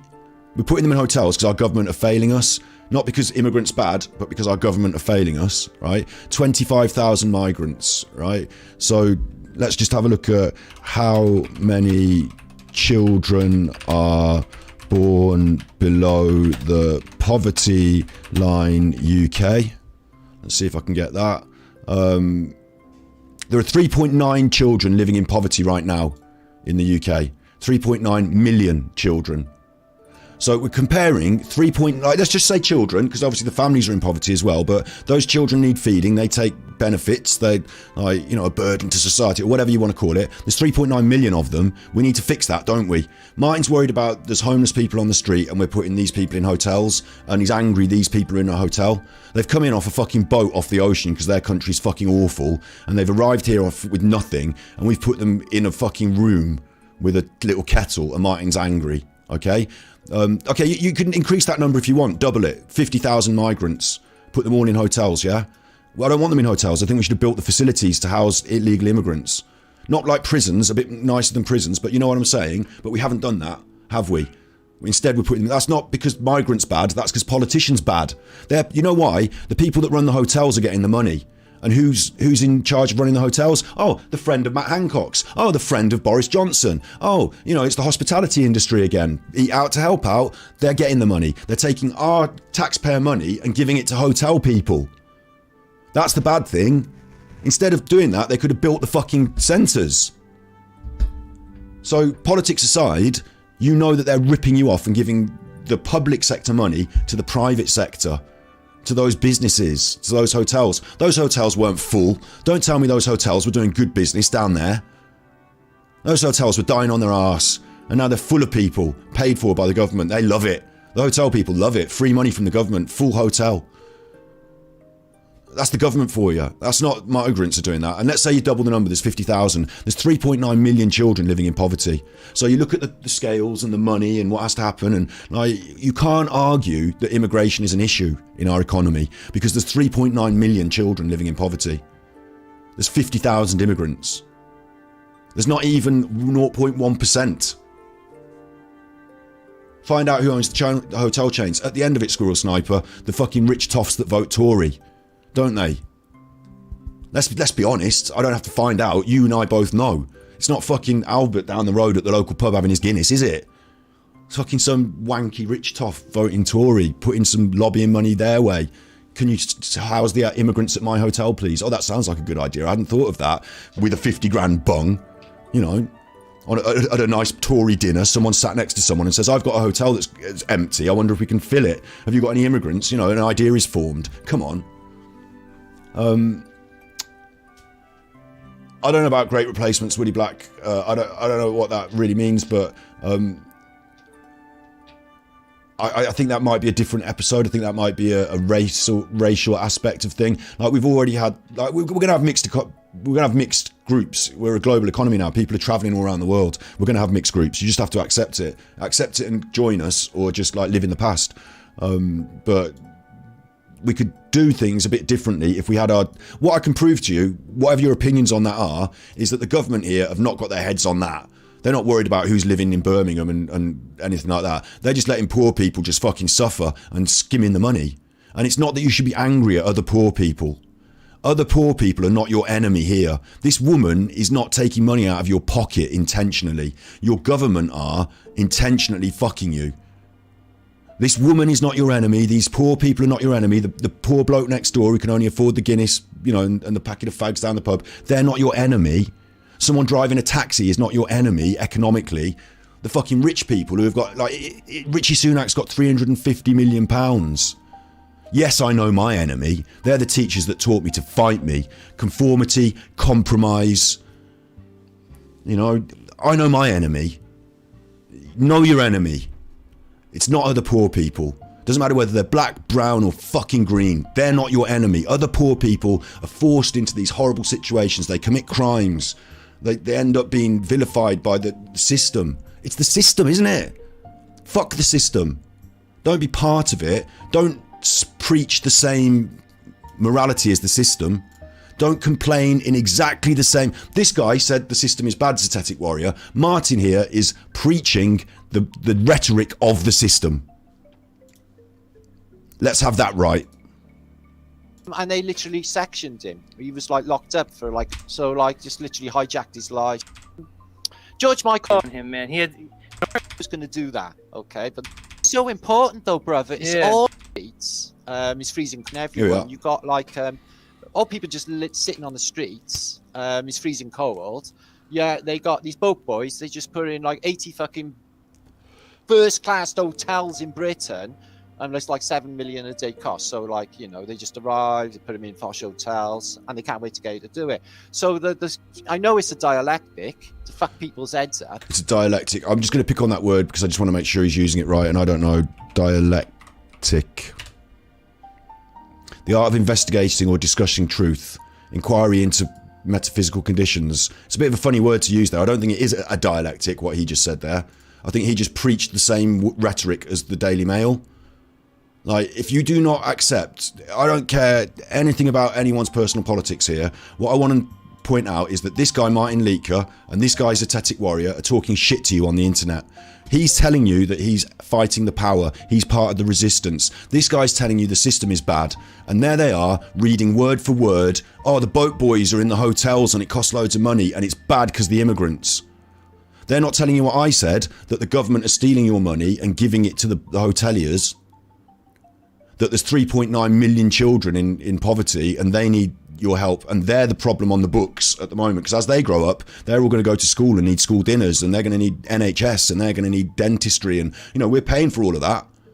Like, socially, the money balance, it's not poured into immigrants, and it should be poured into the poorer people in society, and it's not even going there.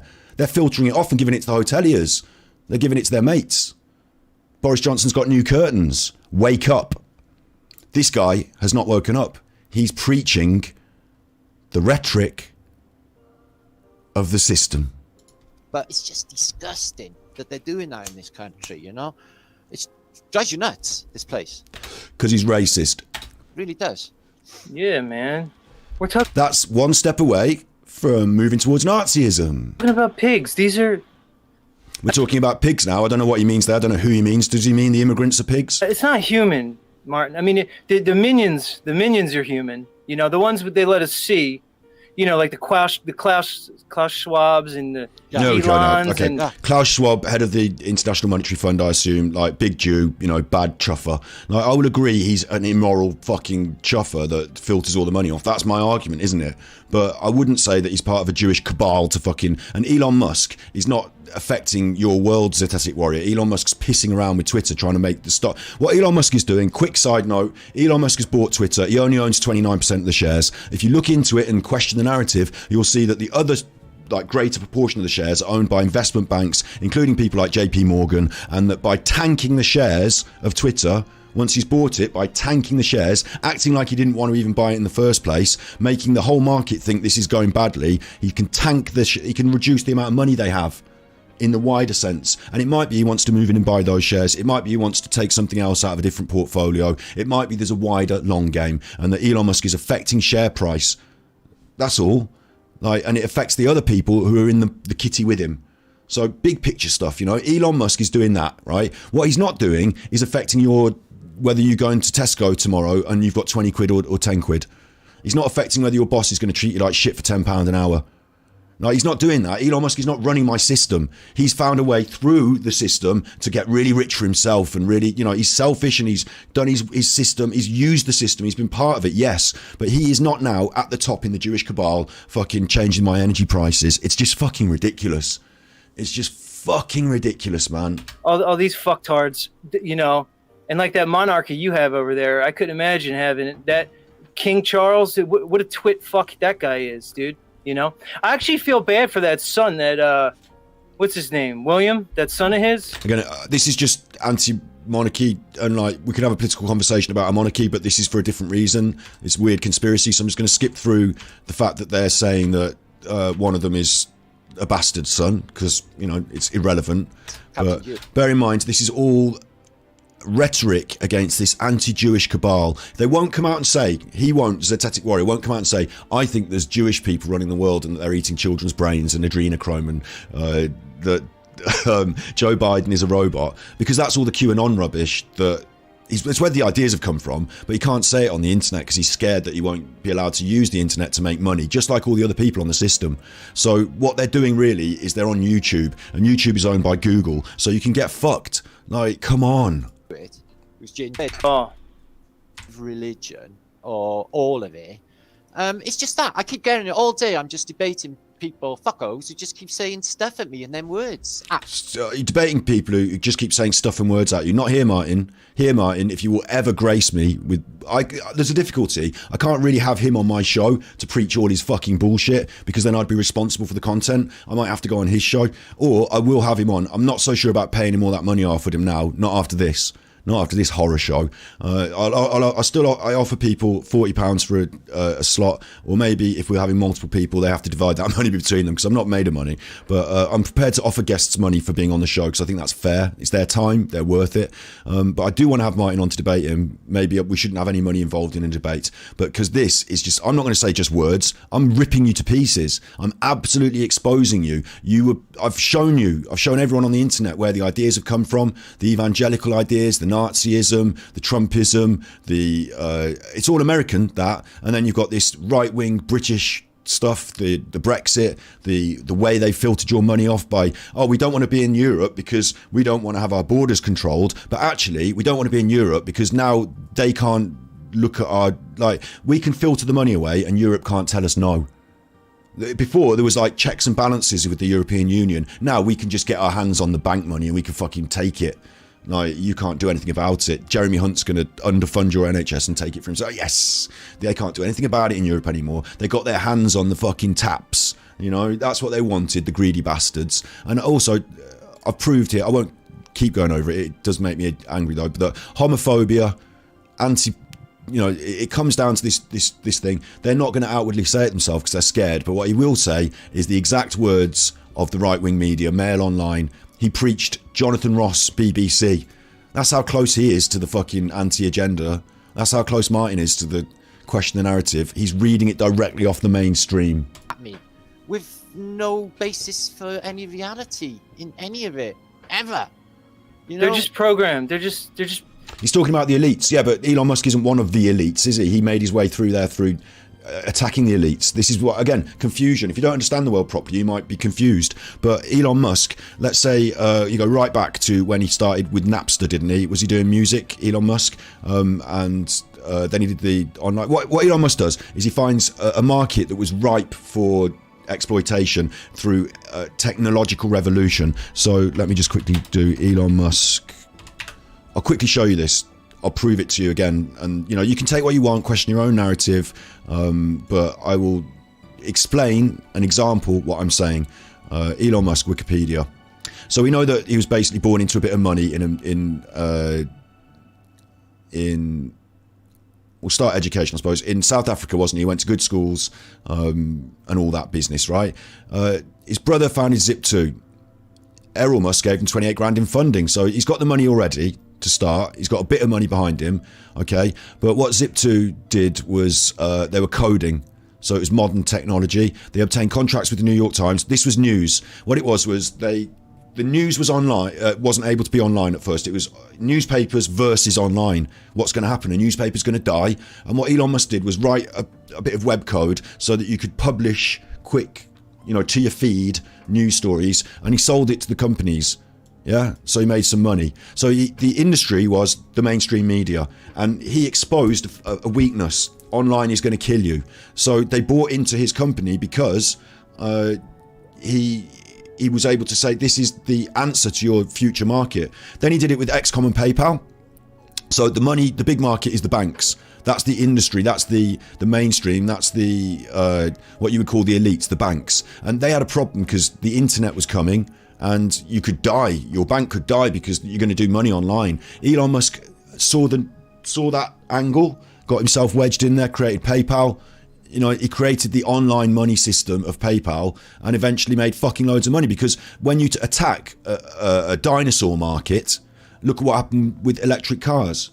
When you attack a dying dinosaur market that technology is going to revolutionise, and you're on that early adoption of the revolutionary technology, the people in the market, or even exterior to the market, will eventually say, here's some money. That's a good idea. And it can be done in many ways. That's why so many apps and websites and all this, it's not just Elon Musk doing it, but what's proof here, what's evidence here, is he's going against the mainstream. He's going at the elites. He's digging into their pockets. He's taking a slice of their pie. That's what Elon Musk does. With Starlink, it used to be the American government gave a lot of money to NASA. With SpaceX, they gave a lot of money to NASA, the space program. That's public money, isn't it? They used to just give that out. There's there's a load of money. And NASA, not being the most agile, and they were still launching fucking great big... he's looked at the industry and said, we can do this with new technology better and cheaper. And we can reuse the rockets.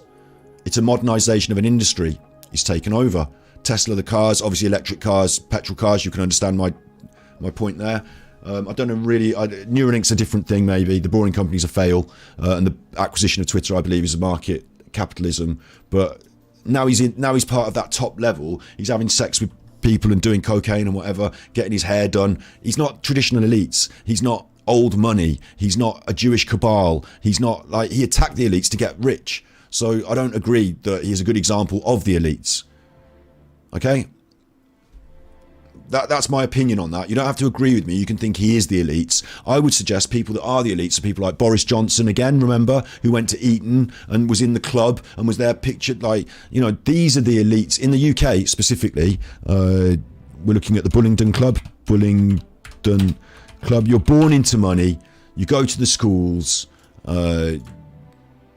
You're hanging out with the people at the schools, you're dressed in the fucking tops and tails. In this photograph, you've got Boris Johnson there, you've got George Osborne over there, I think. You've got David Cameron, haven't you, in one of these? And what these lads used to do is they'd go for dinner, and at the end of dinner, they'd smash up all the plates and all the chairs, and then they'd throw £500 in the restaurant up in the air and say, fuck you, we're the Bullingdon Club, we're going to rule the world one day, because we're born into this. We're the elites. So, it's obvious in our country who and where. But we're allowing them. We voted for them. Our working classes in the north voted for them. So it's fucked up in my country, and it's because of this. And why is this getting into their heads? This Daily Mail, because the Daily Mail is the elites. Who's doing that? Martin is. Martin, going back to this episode, Martin is representing them. Talk about Elon Musk. Elon Musk's not on this episode talking any shit. Elon Musk's over on Twitter messing about. Martin's representing them here. Martin's using the fucking format of the elites, Google, to preach the message of the elites, Daily Mail. Martin is. They're bots at this point. They're just turned over to the system unconsciously. They don't know it, Martin. What an irony. Who's unconsciously turned over to the system here? The system defines your identity for you from the day you're born. No, it doesn't. No, you don't understand identity then. You haven't done studies in psychology and social psychology. Maybe that's another episode. That's a huge what is your identity? You form your identity. You're not ascribed it by the system. The system can attempt to ascribe it to you, but at that point you have to be old enough to have some context and understanding of these these things at play, other than gender, race, perceptions of that you might internalize as you grow. Other aspects of your identity are completely free for you to explore, which is why that guy's got all these fucking weird pictures up behind him of like ham or whatever it is, and Martin's got some plants and long hair. Like we're all quite different in our identities in certain ways. We're all quite similar in other words because we're human, but your identity is not ascribed to you by the system. I'm sure you're in chat here able to truthfully look in the mirror and say, am I the system? Have you got the buzz cut? Are you wearing the uniform or not? But another way of looking at it is, do I speak the same bullshit rhetoric as the system? Am I buying into ideas that are being fed to me spuriously by the system? Did Nigel Farage tell me something and I listened? You know, you could be looking at it that way. And then you buy into the system. That's the trick of it. Martin, it's all a lie, dude. Everything. They give us fake everything. It's a fake everything, dude. Everything's fake. It's a fake cosmology. They give us fake science. The science that they base this realm on is complete bullshit. So now, remember, I've exposed this guy. I've been doing this now for an hour and a half on this stream. I've exposed this guy. I've ripped him to shreds, yeah? Like, he's out there on the washing line, like, waving around, like a wet tissue torn in the wind. Waving around. He's a... I want to say rude things, but it'll be like, you know, it'll be too rude. I've torn him a new one. Right, I've torn him up. I've ripped him up. You know that. I've proved it. And Martin. I've done them both just then for an hour and a half. So from now on, when they're spouting their bullshit, yeah, bear in mind that you might go, oh yeah, but like, he's right with that thing. Fake science is true. It is fake science. It is fake media. It is fake this. Some of the things he might alight on might ring a bit true through accident or through happenstance or deliberate. But in general, you can't take any words that he says and follow them. I've proved him to be a bullshitter, liar, talking a load of crap. Yeah? You can't... from now on, yeah, let's all put our hands together and, you know, in the middle and say, okay, agreed on this. They both have talked a load of shit that represents the system. So I'm not going to start taking notes at this point, am I? I'm not going to start buying into their shit at this point, am I? What they're trying to do is say, don't buy into the normal world that you associate with and understand. Disassociate from the real world. You're just a consciousness. You're all these weird shit. And now buy my book. Now you're confused. Buy into my stuff. Now you're confused. I'm not buying into them. I'm questioning the narrative and I'm not buying into them. They're fucking puppet bullshit facade idiots. So, fuck, like Martin's read it out of the Daily Mail. Come on. Okay. Come Einstein was a clown, all right? Quantum physics is a fucking joke. The theory of relativity is absolutely the stupidest thing ever. Well, it's not the stupidest thing ever, is it? The theory of relativity. It's not the stupidest thing ever, is it? It's not going on the internet and talking to Martin Liedtke about your fucking weird ideas, is it? The theory of relativity was quite well received around the world, wasn't it? It's not the stupidest thing ever. It's obviously not exactly how the world works, the universe works today. We understand there is a deeper, more interesting physics at play, but for a time there, it was considered to be quite smart. We define our reality on bullshit, dude. Mr. Liedtke has a think tank behind him, the Great British Think Tank. Our government also has a think tank. They can't think for themselves. It's kind of true, isn't it? Kind of true. Good point, Uncontrolled Historian. It's insane to me. It's insane to me that anyone should be like. The whole point is you question the narrative. Like, I thought we were on the same. Like, I should be drawn to these people. We should be on the same side. We should be able to have a drink together and a laugh, and come to some real interesting conclusions. I can't stand to listen to them talk. Who's right and wrong here? Who should you follow?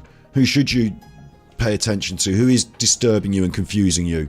Because I've got my sword of truth and my shield of valor, and I feel like fighting these people. It's in my heart. I'm talking to you on a base level now again. I'm talking to you about looking into the eyes of the devil. They're confusing you with their wassa wassa.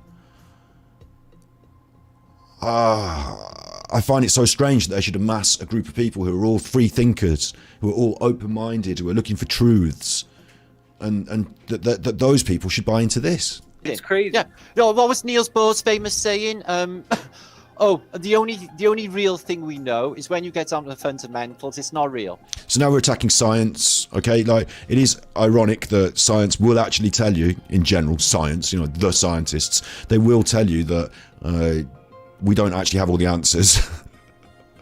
And some things are more about our brain and the way we perceive and construct the world than they are about what we could call fundamental realities even.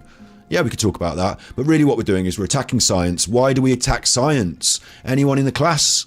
Anyone got the answers to why we attack science? Anyone remember? Anyone remember anyone who doesn't like science? Anyone who's got a problem with science? A problem with maybe, I don't know, evolution? Anyone remember anyone lobbying the government with millions and millions of pounds? Anti-gay, anyone? So it's like, shut the fuck up. It's not real. It's not. Martin, this whole world may likely be a projection of ourselves that we're experiencing collectively. I've already thought it. What do you mean, a projection of ourselves? So we've got ourselves and then we're projecting us. You mean a projection that we construct within? Of course it is. That's all you are inside yourself. That's the Freudian concept. Now, you see, now they're getting confused again, because if you don't understand, like, science is a vague word for the whole general pursuit of asking questions, doing experiments, finding evidences, provable, verifiable, repeatable, all of that. You know, it's a whole range of different people doing all different things, arguing about it. I think you're wrong, I think I'm right, I'll prove it then, and writing the paper and, oh yeah, but when you wrote the paper, this doesn't add up here, oh, we're going to change it then, okay, I'm wrong, like, we'll move on from that. I used to think that people got sick because they were possessed by the devil, and now I understand that there are the germs. I couldn't see the germs before, but now I've got a microscope. You know, there are steps. I can't explain science, but what I will explain, right, what I will explain is that Freud said that you were like a closed box, a computer, if you will. You turn on the computer, you start thinking. Everything's going on in that computer. I'm pointing, right, you can't see it. I've got a box over here. I don't want to hit it, do I? I don't want to knock on. There you go. I knocked on it. Everything wobbled. Shit. I've got a computer over there, and it's running the system, yeah, that you're watching. It's like Freud would say that's you psychologically. You're a closed box. You born, you think, you live, you die, you're unplugged. You know. Jung said that we didn't have maybe that. Maybe we had a collective consciousness. Talked about Jung earlier, didn't we? That there was a collective consciousness. So now you're a computer, but you're hooked up to the internet. And maybe the big ideas are all out there in the internet. Now, you can't have the whole internet on your phone, on your computer. Like, that would be too much. It's too much memory, isn't it? So instead, we access it, like, bit by bit. And we have bits, and you don't know what's on the whole internet at any one time because it's too big. That's collective consciousness. But you get general ideas. The reason he said this is because you have archetypal ideas. So you might have an idea of an evil villain wearing a big hat, for an example, just a random example. And then in another culture, you might get an evil witch wearing a big hat. And in another culture, you might get like the bad juju monster and he wears a big hat. And it turns out that these different cultures could never have spoken to each other, grew up independently, you know, Aboriginals and Amazonians or whatever, and they've got the same stories, archetypal. So maybe they're accessing this collective consciousness. There's an idea. It's an idea, it's not a fact. They're different ideas. If you don't understand where ideas come from like this, you can't really think through and talk through ideas about consciousness, can you? And you might say something stupid like, this whole world may likely be a projection of ourselves that we're experiencing collectively. I've already thought it. And it is weird that, you know, when you're in a really bad mood and things are going crappy or you're in a depression, how the world will reciprocate a shit. Reciprocate. They've spelled it correctly for you there, but he said reciprocate. But he means, what Martin is saying there is, if you give out bad vibes and you're angry, the world at large. I mean, I've been for a walk with my dog before. I've been angry. Like, the trees didn't fucking reciprocate a fucking negative. Like, it's not that it rains when you're upset. The world, because if that were the case, what would happen with my neighbours? Like, it's like Martin thinks he's the main one in the world, and that the world revolves around him, and that when he's angry, it rains and it's bad in the world. But how can the world reciprocate a bad vibe, and like the bloke sat next to you on the bus is not suffering your suffering? Like, they're having a good day, and it's not raining on them. They still have to sit on the same bus. The bus still fucking goes off the same road. Like, get off. Don't be stupid. The world doesn't reciprocate your fucking feelings. You perceive it that way because you're in a bad mood. So something like, you might meet someone, they look at your face and say, oh, you're in a bad mood. Look at your face. And you go, I'm not in a bad mood. And now you're having an argument. And now the world's reciprocating your vibe. Or you're in a happy mood and you think, oh, look at those lovely flowers. Because you're in a happy mood. You notice them and spend some time. And that makes you more happy because you smell them. It's not the world reciprocating your fucking vibe. It's a facet of being human. dating environment. Have you noticed that? I really think that, man. Think about it. Like we say, like one of the things that blows my mind is that the words earth and heart are anagrams. They're literally and the same I thought word. about it. I swear to God. Listen to The words shit and this are anagrams as well. this. I was thinking of a title for tonight's vlog, and I was thinking about. Do you know the? The hurt is hurt it. Yeah, the words this and shit are also anagrams. Bonnie Tyler song, "Total Eclipse of the Heart," because I was talking about I love that. tonight. I love that song. And I mean, I don't want to admit I love it, but I love that song. Well, she's from Wales. She's from Swansea. She's one of our. Yeah, I agree, Squirrel Sniper, as well. Don't follow isms. You know, don't just say because science says it, that's it. I heard it in the papers, science said it, that's it. No, actually question it for yourself. But that's the point of science. That's the definition of science, is question it for yourself. So, like, I agree, don't believe in isms. But remember, we're here. We're truthers. We're question the narrative. Like, that's the mainstay of this whole thing. So that's all I'm doing. I'm finding evidences and I'm showing them to you. You've seen me Google things. You've seen me Ecosia things instead. There's nothing hidden here. I'm at a base level. I'm talking about simple. I'm not trying to take it to these complicated places about psychology and consciousness. If you want to go there, we can watch the Lex Fridman podcast. Look, if you want to go there, right? I mean, Lex Fridman is Jewish.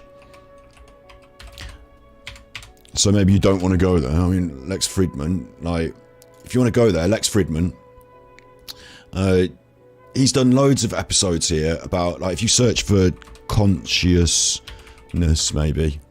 Like, look there, he's got Elon Musk talking about consciousness. He's got Roger Penrose. He's got David Hoffman talking about alien civilizations as well. Like, he's open-minded. He talks to all the different sides of the debate, left, right, up, down, and he's smart and he's forward thinking. He works at the Ministry of the Miami Institute of Technology, I think it is, MIT. He used to. He's moved to Texas now. Like, he's an educated, interesting. He's into artificial intelligence. That's how he got into it. And he makes podcasts a bit like a thinking man's Joe Rogan. Like, again, base level, it's him talking to the people. They're saying their ideas. He's asking them the questions. You don't have to agree with them. And you know you don't have to agree with them because he's got, like, for example, Ben Shapiro, right wing, Destiny, left wing. So he can't agree with both of them. So he's asking you to make your own mind up. He's just giving you the information. He's asking the people the questions. There's a lot there. You know, we could do that. But I'm not here to lecture about consciousness and the depths of psychology and understanding and artificial intelligence and computing and biology. And, you know, I'm not here to do that. I'm not the scientist, am I? I'm at the base level. I'm sword of truth, shield of valor. I'm what's right and wrong. Seeing humanity in action. Cool. Local. But heart is like you said, an anagram of Earth. And heart is an anagram of Earth, so that means something apparently now. And total eclipse of the heart, and she's saying Earth, and I wondered if there was more going on. And I was going to use it for a vlog title, but you know, it's obvious. That would have been. See, that's a synchrony right there. I've been having all kinds of synchronies lately. As soon as I started, he means synchronizations, doesn't he? But synchronies. Maybe that's an Americanism. And it's synchronies. This sounds like someone who's having a psychosis because I'll just show you this. Again, off Google again, but psychosis. Maybe you don't want me on Google. Maybe I'll do Ecosia because Ecosia is not Google. It's not DuckDuckGo either, but it's not Google. So it does show you all the stuff, you know. Psychosis, symptoms, synchronicity. And what's the other? Coincidences. I can't spell again, so I spelled it wrong. Symptoms, NHS. Maybe you don't want to hear NHS.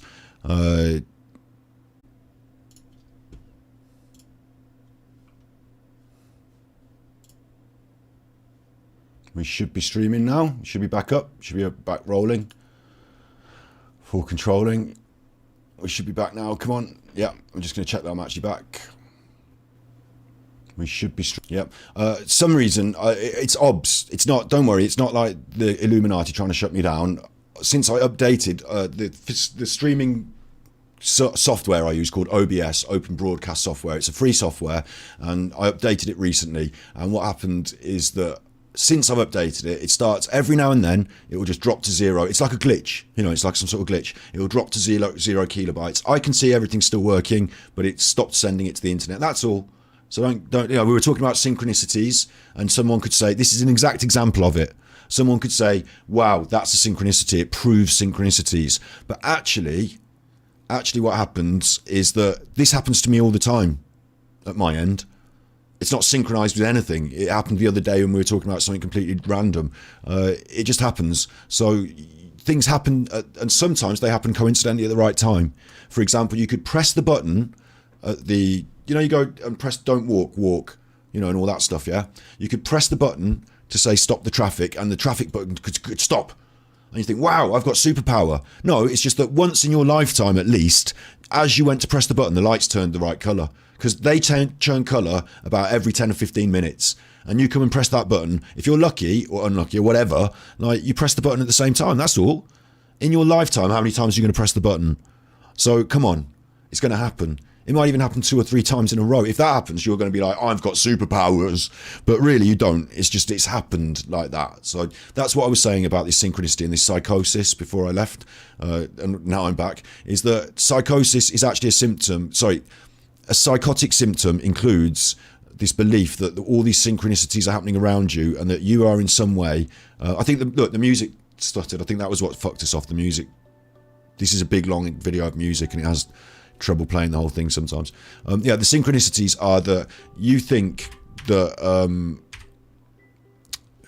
the world around you is synchronizing to you. You're the main character, and in some way this plays into this psychotic delusion that you're the big one, the main one, and you might be like God, and this is what leads into these psychoses. It's a fact. Go and look it up. Go and research and question the narrative. I've shown you there that it is a fact. All of these are articles from mental health, reputable mental health people talking about psychosis and synchronicities or perceptions of them. So, go and look that up. But he's, in my opinion, more likely he's suffering from a form of psychosis than he's discovered an inner truth to the world that nobody else has, sitting in his basement with his microphone and his keyboard, going out and sitting at the park. He's discovered the true state of nature, sitting by the river. Like, we've had all of humanity up to this point, and then we've got this guy, and he's got the answers. And he's got those answers not from travelling the world, meeting people in India and Thailand and China, or not by, I don't know what his university background is, or whether he's, studied any particular theology, or, I don't know what he's done, but somehow he's got the answers, and I'm to listen to him because he's got synchronicities going on in his life. Everyone has had mass formation psychosis. We'll deal with that another day. It's a different topic. I understand the concept. I don't believe it. I think it's a clever buzzword that people have used on the internet, again, to confuse you into fighting the wrong people. If you're worried about that, then maybe you're not so worried about the taxes and, the actual things that affect you day to day that are being fucked over by these people. That's a different topic. I think we should talk about it because it is a big topic. It's a proper episode, isn't it, Squirrel Sniper? I'll just tell you that I don't agree, but it's fair to come out with that statement. In some ways, there is a general social indoctrination being done. It's a different one. Oh, it's a different one. The social indoctrination is that you should buy things and they should make you happy, and that by buying things, you're doing the right thing. And that we should, for example, pay money into the guns for the Ukraine. We should buy them some guns. And we should, for example, have a turkey on our Christmas dinner. The real indoctrination is happening in between Coronation Street and during Coronation Street and after Coronation Street. That's the real indoctrination. That's the mass formation psychosis that we've been living with for years, is that the market is God, and that the market is good, and that you should want to be part of that capitalist system because that's where your joy is formed. That's the real indoctrination. And we're already deep down that, I don't want to fucking live in the woods with nothing. I want my computer. So in some ways there are benefits to the market, but we need to find a way of reshaping it so that the top end, at the moment, the market is not really benefiting the people, us. We know it, we're having to pay all these bills. And in fact, it's benefiting those other people who get their hands on the taps and their mates, the Conservative Party and those people. In America, it's the Republicans. There's this other counter argument, this other political argument, Labour or Democratic, that we should share that money out more. But at the very top end, they are also infected by the general basic principle that we should have the money first. So we've got to, in the future, I'm getting a bit sidetracked here, but I really want to get back to this what they're saying about synchronicities. But, in the future, the more and more we have cheaper and cheaper goods, 3D printing, cheaper and cheaper travel and movement, free energy, essentially, if we can harness the natural, what we should have been doing, green energy. The more and more we can bring those costs down, the more and more us normal people should have freer and freer lives and more good stuff around us. That's what should be happening. And instead, it's getting more and more expensive for us, and we've got less good stuff, and we're more and more restricted. So there's something completely wrong there. I'll say that. Yeah, I'll say that, and we'll all agree on that, won't we? Anyway, this guy thinks he's got synchronicities happening to him. And the reason, another good example for him is that a month ago, he started talking shit on the internet, and now he's on Martin Liedtke's channel. So for him, that's like a synchronicity. It doesn't feel like a synchronicity to me. This video got a few views. People said it's good. Martin wants you on his channel, that's all. You're in the same ballpark of talking a load of shit. So to me, it's not a synchronicity. To him, it is. Talking to you. I just started yapping about 6 or 9 months ago, or 6 or 8 months ago, maybe. It's the first time I went and showed my face in line and started talking about this shit. And now here I am talking to you in front of all these people, man. I would have never expected that. It's crazy, bro. I just go with stuff and don't give it too much thought. Yeah, exactly. That makes sense. It's like, I was listening to the other night and I was like, yeah, all right, that's somebody. Martin just said he just goes with stuff, doesn't give it too much thought. That's what he wants you to do when you're watching, because then you might buy his book. Makes sense. It's like, I was listening to the other night and I was like, yeah, all right, that's somebody like you've got to listen to, guys. And when he was on Staves, Brian Stavely's, that was quite mind blowing. I remember we were talking about another rant. That was a fantastic rant, by the way. But I appreciate it. Yeah, because here's the thing, man. I've been really thinking about this, dude. Because before, I'm at a point now where I speak so freely because I believe what I'm saying. And one thing I believe is... Doesn't that sound like something... Please tell me, in an interview, what you think about XYZ. One of the reasons I speak so freely is because I really believe what I'm saying. What? Doesn't that sound a little bit disturbed to you? The system gives us nothing. Right. It gives Martin universal credit, though, obviously. It literally is just a death system. A death system. The NHS. Got the NHS. Oh, death. The schools. Free school meals. Dentistry. I'm not... Remember, all through this, I'm anti-capitalist, anti-fucking... Remember everything I've said. We need to fight the power. We need to be taking these people. We should have been in the streets, demanding not just Liz Truss out, but the whole fucking lot. Burn it all to the fucking ground. No, not literally. Not literally, but burn it all to the ground, What the fuck are they doing? Why is this system not representative? These days, with modern... I can vote, right? I can vote for X Factor. I can vote for Celebrity Get Me Out of Here. I'm not allowed to vote on a particular issue in Parliament. I have to vote for one chuffer, and then for 5 years they represent everything for me. It's ridiculous. I can vote day to day on my phone. Why not? Why can't we you could corrupt it. We're just not corrupt now. And one person represents me, they get a fucking load of money in a house. What? Fuck that off. Bin them off. You don't need them. They don't have to have loads of money in a house. You can remove them. Instead, I can vote for myself. I've got my own house. Like, give me the money. Jesus, I'll vote for myself. What is the issue today? Fox hunting on the agenda, whatever. And okay, how's the party? If I'm interested, I can vote on that. Don't have to go down the voting booth and do a cross. We're a modern world. We can have a say. It might not even be that that's directly going to affect the law. Maybe it still has to go through the House of Commons. But we can have a say. Why can't we even have a say? When there's a thing, right, today in the House of Commons, we're going to be discussing, and I'll just use an example, fox hunting. We've got all the Conservative people who want to go fox hunting, and they like fox hunting, and they're cunts. They're going to vote that you can have fox hunting, and all the Labour people, they might vote, and the animal rights people. Yeah, okay, what about me? What about my say? I don't get a say. I voted for whoever, and they didn't get in, so that's that. I voted Green, they didn't get in, that's that. So I don't get a say at all. But why, instead of that, just like the X Factor, why can't we all just do a little vote on our keypads, and you come up, poll, and then that's the start of their discussion. That's what the people think. There, on the screen, in the Houses of Parliament. That's what the people think. Why not that? It's easy to achieve. Overnight, we could put that in. It's ridiculous. I'll tell you something else I don't understand is I've got CCTV on me when I go down the bus stop. If I'm on the bus, I've got CCTV on me. If I'm in the NHS and having my arm plastered up, which is nice, isn't it? I've got NHS, I've got CCTV. If I'm going into fucking Subway, which I'm not unless I'm protesting, but if I'm going to get a sandwich, I'm on CCTV. Yeah, that's the modern world, isn't it? That is the modern world. Why isn't there CCTV in the fucking Downing Street? It don't have to be reading every fucking computer screen, and it doesn't have to be reading every letter that Boris Johnson signs off. Oh, that's for the curtains from Harrods. I'll be taking them with me when we leave. Oh, lovely. That's for the party I'm having with the interior designer and her friends, who are friends of my posh, horsey wife. Like, fucking hell. Like, why can't I see inside there? If you're going to take the house and you're going to have the money and you're going to have the position, put the CCTV in. Let me see what you're doing. We're the people. We're paying for it. Do you know what I mean? Like, that would be all right, wouldn't it? Why can't maybe 10 years after, all the papers come out?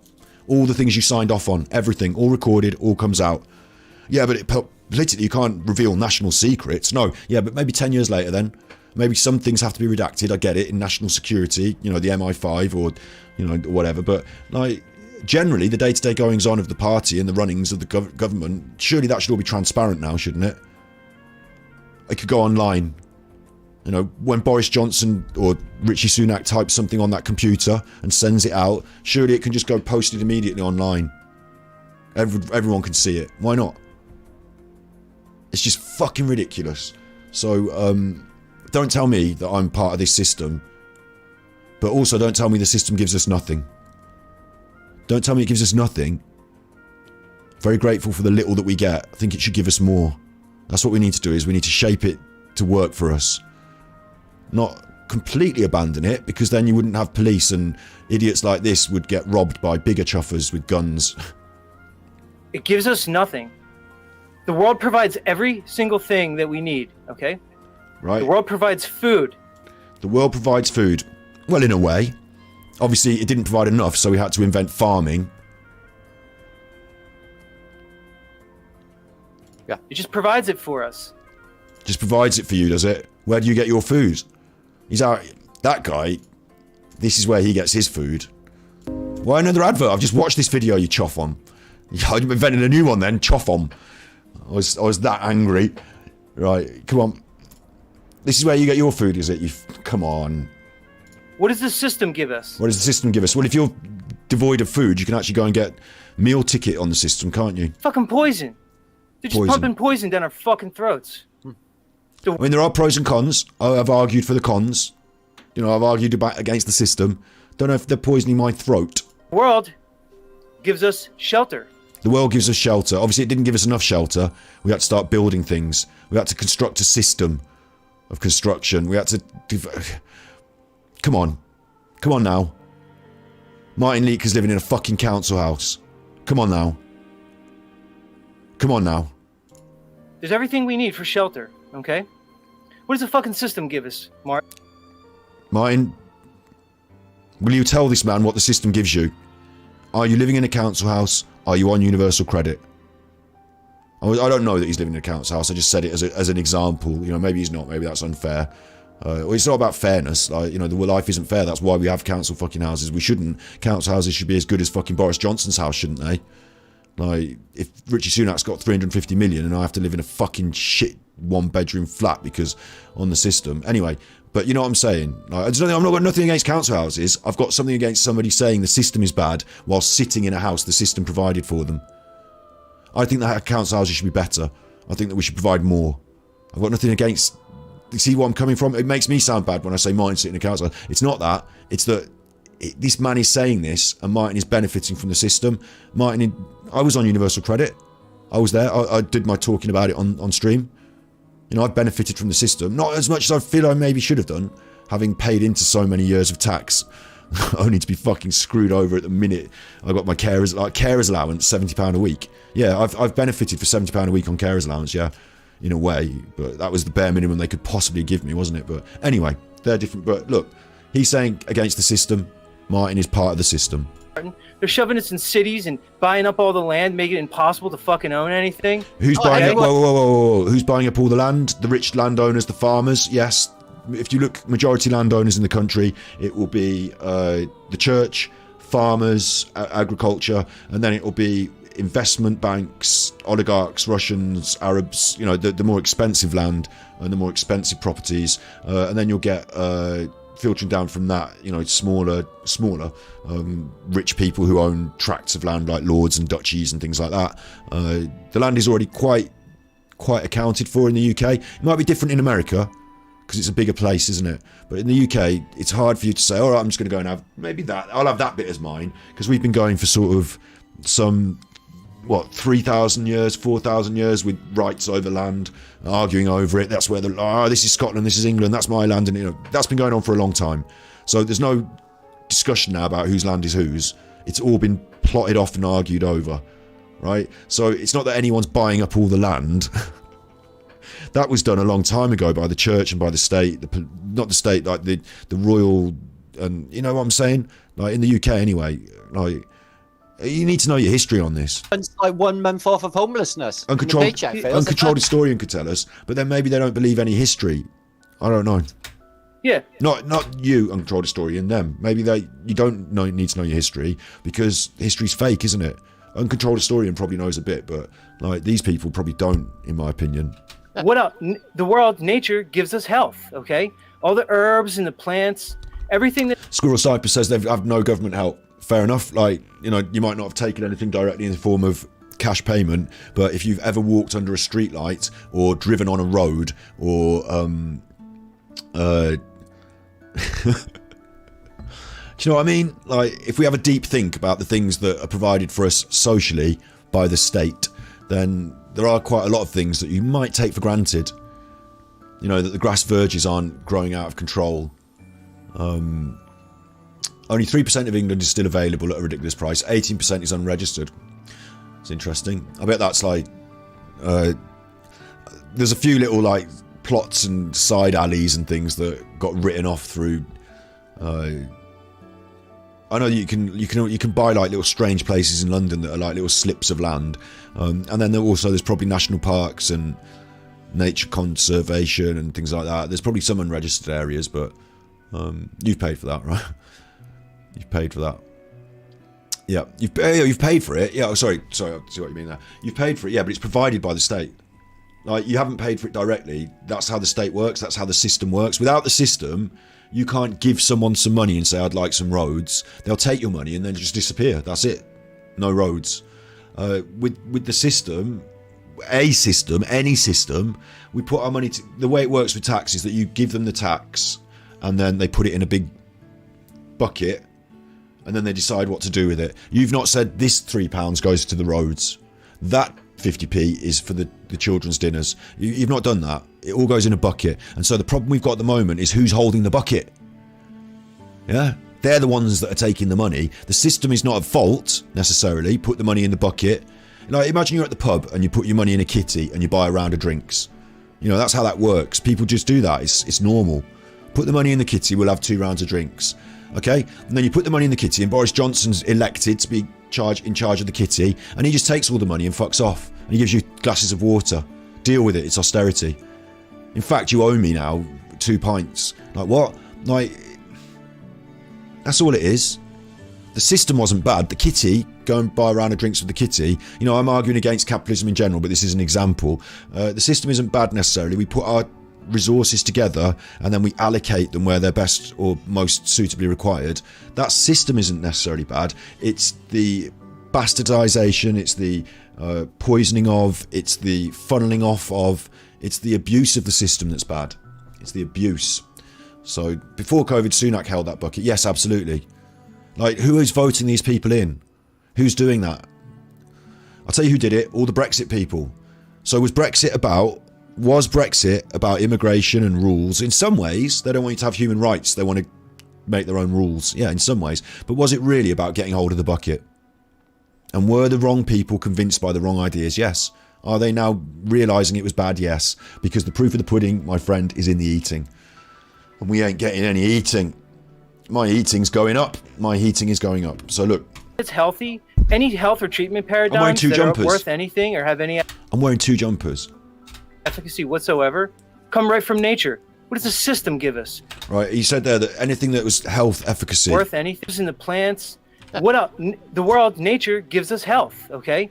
All the herbs and the plants, everything that's healthy, any health or treatment paradigms that are worth anything or have any efficacy whatsoever come right from nature. What does the system give us? Right, so and again, this is really weird for me to be arguing like as devil's advocate for the system, but if you just have the herbs in nature, right, you've got kids, I've got kids, he's got kids, right? I haven't got kids, maybe you haven't got kids, maybe he hasn't got kids, but let's imagine we've all got a kid and we've got to take care of it. Our children become sick. Your option and his option is the herbs come direct from nature. So what you have to do now is go out and find the correct, maybe you know the correct herbs, get them in your kid. Right? Whereas me and the system, what we're doing is we're taking the herbs from nature, we're analysing the compounds within them that are effective for the treatment of the diseases. We're analysing the diseases, we're finding those answers, and we're refining those herbs into powders, tablets, whatever, medications, and they're just going to go straight at the job and do it. It's like a modern way of doing it. It's still using the same actual molecule, isn't it? It's still using the same thing, that the plant has got this compound in it and it makes you better. So here, rub that on your head and eat those nettles. Whereas what I'm doing is refining it, getting the pure form and just dosing and having it. So I'm going to get, my child's going to survive, your child's got a 50-50. Like, we don't still do it in the archaic ways, not because the system is trying to fuck you up. Yeah, take them to your shaman. Yeah, exactly. Not because the system's trying to fuck you up, but because we're modern people. I'm talking to you through a microphone. This guy doesn't want... how can you argue what he's just argued, right? And be on YouTube with your headset on. Take off your headset. That's the system. That's modern technology. You don't want that. You want nature. Go out in the fucking back garden and don't throw away the microphone. Turn off the camera. Just start shouting. That's nature. You're not allowed to wear those clothes. That's not natural. I would respect you more if you take off those unnatural plastic shades. And where are you going to shit? In the garden, I would assume, because you're not using my system toilet with plumbing, my plumbing system. You're not going to use that. You're not going to wipe your ass on toilet paper either, because that's processed. Go to fuck. Get to fuck, mate. Get to fuck. Grow up with your ideas. It's like Citizen Smith. Fight the power. Down with the power. Fight the system. I went to watch Rage Against the Machine. Fuck you, I won't do what you tell me. I quoted them earlier. Yes, I know my enemies. They're the teachers that taught me to hate me. I understand these things deeper than these people, so I don't just shout fuck the system anymore. 20 years ago, watching the Twin Towers fall, I'd have said, the system is crashing. Watch the system crumble. What's going to happen now, I wonder. And, that's, do you know what I mean? Like, there was terrible. I'm being flippant about that. There was a terrible loss of life, obviously. So don't confuse these political conversations with dispassion, not being compassionate. I understand there was a terrible loss of life, but at the same time, it was a political statement, wasn't it, that we had to discuss about terrorism and politics and the impact on the world of going and fucking up someone's country with a load of missiles. We had to have these conversations. I'm certainly well ahead of these chuffers, aren't I? So if anyone's going to say who's a warrior, who's fighting the truth and the power here, he's talking shit and I'm breaking it down. And there's no way I'm going to get through another hour of this, is there? We've already done 2 hours. From now on, I'll try and let it roll a bit, but I can't, because I have to keep picking them up because they keep talking shit. So I won't get through the full 2 hours, but these guys have got to stand up and be counted at this point, haven't they? You all know it, I know it, you know it. I'm talking truth, they're talking shit. I don't even have to say it, we just all know. Here's my point, the system gives us nothing. Nothing at all. Now, here's the thing. What the system does is, it co-opts what it is to be a human. So, they create a society for us when humans are we're communal beings. We work in families and tribes. We're not social beings. He said they create a society for us. See how I can't let it roll? Because he doesn't know anything and I know loads of stuff. You're better off listening to me than him, that's all I'm saying. Margaret Thatcher. Oh, I'm in caps lock. Thatcher. There is no such thing as society. Margaret Thatcher, quote, there's no such thing as society. I'm homeless, the government must house me, and so they are casting their problems on society. And who is society? There's no such thing. Margaret Thatcher, right-wing capitalist leader. There are individual men and women, and there are families, and no government can do anything except through people, and people look to themselves first. I think it's one of the tragedies in which many of the benefits we give, which we meant to reassure people that if they were sick or ill, there was a safety net and there was help. Many of those benefits, they were meant to help people who are unfortunate. We all agree. That was the objective. But somehow there are some people who've been manipulating the system. When people come and say, but what's the point of working? I can get as much on the dole.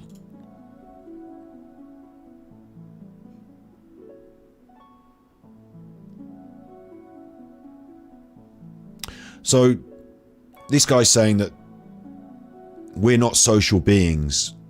We're families and tribes.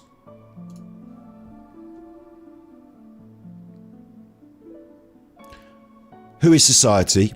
There is no such thing. There are individual men and women, and there are families.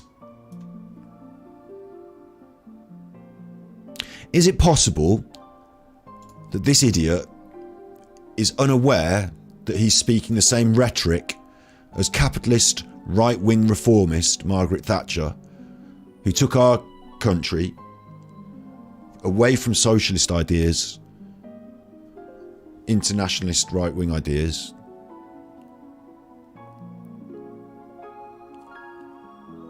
Okay, now you're talking about different stuff, but, you know, that's up to you in chat, as long as you're all right. Ain't got a good job then, if you're happy with Dolman. I mean, like, the important thing here is, like, Martin himself is not really the sort of person that's working in the system, is it? Like, you know, it could be levelled at Martin that he has taken some of these benefits that would have maybe benefited people who are more unfortunate. No, I'm not going to say that. I'm going to say that Martin deserves the same benefits as everyone else if he's out of work. But the idea that she's... And the reason that these ideas were popular is because they were saying there are people who are cheating the system. They don't want to go to work. They just want to take the dole money. And we shouldn't be paying into their pockets. They're scum. They're scum.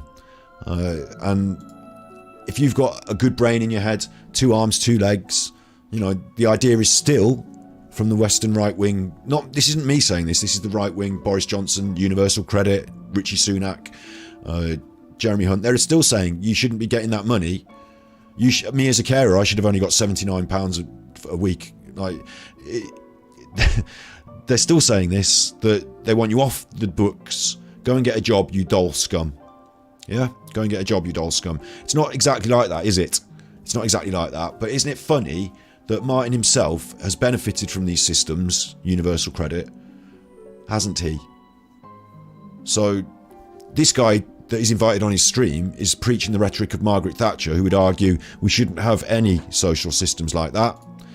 We had a safety net for people and they abused it, so take it away. We don't really want the NHS. People can pay for that now. Get a job and pay for your own hospital, you fucking lazy cunt. There's no such thing as society. What there are individuals and families. Past your own front door, fuck your neighbours. Fuck your neighbours. I'm here, sword of truth, shield of valour, love thy neighbour, right? They're fuck your neighbours. In fact, some of them are blacks. We don't want them next door. Like, that's the attitude from these people. Honestly, they had an election campaign. If you want, and I can't drop the N-bomb, but if you want for a neighbour, vote Liberal or Labour. That happened. They printed those flyers. Racist. So, this is the system. Resistance to your system's useless. I bring new sense. I leave you obsolete. Try and mix it with me, you get beat. This guy doesn't know his history. He doesn't know he's preaching the rhetoric of the right wing. We're communal beings, okay? And when you have a community, you have all those things. When you have a community just existing, look at the tribes all across the world, man. You have food and shelter and health when you have a community and when you have a family. And this system... When you have a community and a family, you have food and shelter and health. So, fuck you. The state doesn't need to give it to you, is the follow-on argument there. He doesn't know that's... Maybe he does know. Maybe he is arguing for the right wing. Maybe he's a cloak, you know, maybe he's a wolf in sheep's clothing or whatever clothing that is. You know, maybe he knows that he's preaching the capitalist right-wing agenda. But he hasn't given you the follow-on, the next step. I just have. I'm exposing him. Is doing everything they can to break that up. Look at the family unit. Completely destroyed the family unit. Destroyed the family unit. This is subversive this is subversive homophobia. That's why he opened with that question about gays. These paedophiles are destroying the family unit. These paedophile gays, the eating adrenochrome or whatever, they're destroying the family unit. It's ridiculous. That's what that is. Exposed. They bring these kids into these indoctrination camps and program them from day one. School, I think you mean. And if you're not going to allow kids into schools, how are they going to learn to be questioning the narrative? We can argue about the curriculum, it's different in America and the UK. It is different in America and the UK. In America, you've got schools that actually preach creationism. They're angry, the creationists, that there are schools not preaching creationism. So they're big on the schools as being indoctrination camps in America. In the UK, we don't think so much like that. We hope that our schools allow us to become free thinkers and forward thinking, because that's what's going to produce the next generation of innovative people. That's the concept anyway. We can argue about that. We can do questions about education. That's a different question, and it can be opened up. But what I'm exposing to you is that this guy doesn't want you to learn, to be educated. Why? Why would he say that? Well, you can get your answers from him. If you're not able to get your answers from the wider world, like I am, because I had an education, I'm a product of that education that he said was an indoctrination camp. I'm speaking against it. I know how to speak against it because I was taught the tools of I want to say it's creative thinking. It's not creative thinking, is it? It's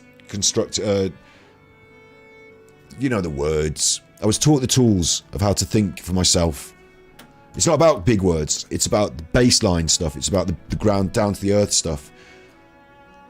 I was taught the rules of history. I was taught the lessons of history. I can reference them. I can show you the evidence. This guy can't. He doesn't want you to either. Okay? They're destroying what it is to be a human. Lest we forget, we've recently had Poppy Day in the UK, where we remember what happened in the war. It's not just we remember people died, it's we remember what happened in the war, the Nazism and all that. Lest we forget. Okay? This is what we're up against. That's exactly like I said in that rant, dude. A massive travesty of injustice. It's just monumental.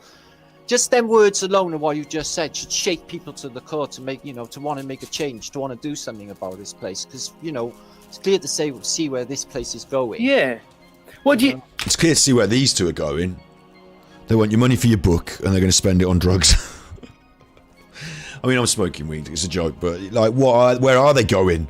They're not going to the fucking top, are they? These two, Tweedledum and Tweedledee. Come on, Martin. Do you want to go out to these fucktards? We're not talking about Genghis Khan taking us over. Did you say Genghis Kong? Say something. If Genghis Khan showed up to my tribe and took over, all right, and Genghis Khan is going to vanquish me and take my wife, well, at least I went out going against a fucking warrior. We're going to go out to these fucktards? What are you on about? It's this mystical enemy. We're going to go out to these fucktards. This mystical cabal of... And you won't say it, but of course it goes into conspiracy, doesn't it? Of the Jews that run the world and there's 4 rich men and there are 5 rich men. They're all in a room deciding things. And when they decide things, get this, right? It goes down the line, goes down the chain, and then... the elites, they follow through and do what they're told, and then it follows down the line, and then we do what we're told, and everyone doing what they're told. And you think that because you at home won't do what you're told on a basic day-to-day fucking level, will you? Come off it. You won't do what you're told on a basic day-to-day level. I can tell you to subscribe to this channel, you fucking won't do it. You chuffer. You will now. None of us will. We question things. We're human. That's why we've got the problems. On a basic day-to-day level, they can't decide where to put the fucking World Cup and whether gay people should be allowed to attend the fucking matches and you should have a fucking can of lager in your hand. Don't tell me that from the top the orders come down and we all follow suit. Do not tell me that. It's fucking ridiculous. There are some really rich people and they want their agenda to go through. So they push it through in the media, in the politics. And some idiots can't see the wood from the trees. Yeah? But it's not a universal... It's not an everyone agreeing. It's a bunch of idiots and then this bunch of idiots and you buy these products and you keep them rich and you eat their burgers and you keep them rich and you buy their papers and you keep them rich. Yeah, there's all that going on. Yeah. But don't tell me that there's some like clandestine. What do you mean going out to them? They're going to come around my house and kick my head in and murder me, are they? Get over it. They're going to come around. I'm not going out to anyone. I'm living my life in the way I choose, within the parameters that are ascribed through society. A society with which we have shaped to this point through social change and interaction. Like, you have black people on the bus because people fucking stood up and said, I'm not having it anymore. We have women voting, of all things, because people stood up and said, I'm not having it anymore. And we're just in another phase where it's time to stand up and say, I'm not having it anymore. That's all. And it's not, I'm not having it anymore because there's some fucking Jewish paedophile eating adrenochrome children in the woods because Joe Biden said it. That's what Donald Trump wants you to think, and you don't even have to vote for him.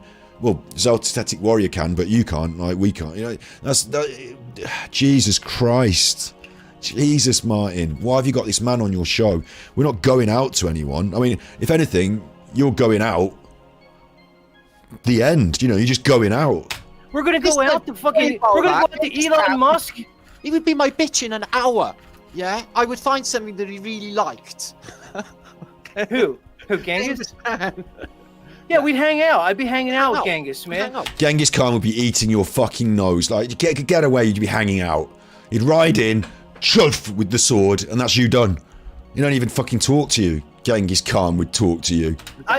Yo, Martin, here's what I'm picturing, dude. Me and you, we're hanging out with Genghis Khan in his court. We're chilling with him. He's Genghis Khan. He's got all that harem. He would throw some of that shrapnel our way. I would follow Genghis. I wouldn't follow many people.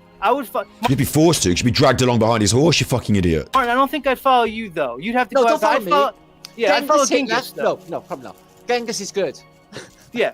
I'd take some of Genghis's harem any day, man. Genghis. But here's what I'm saying, Martin.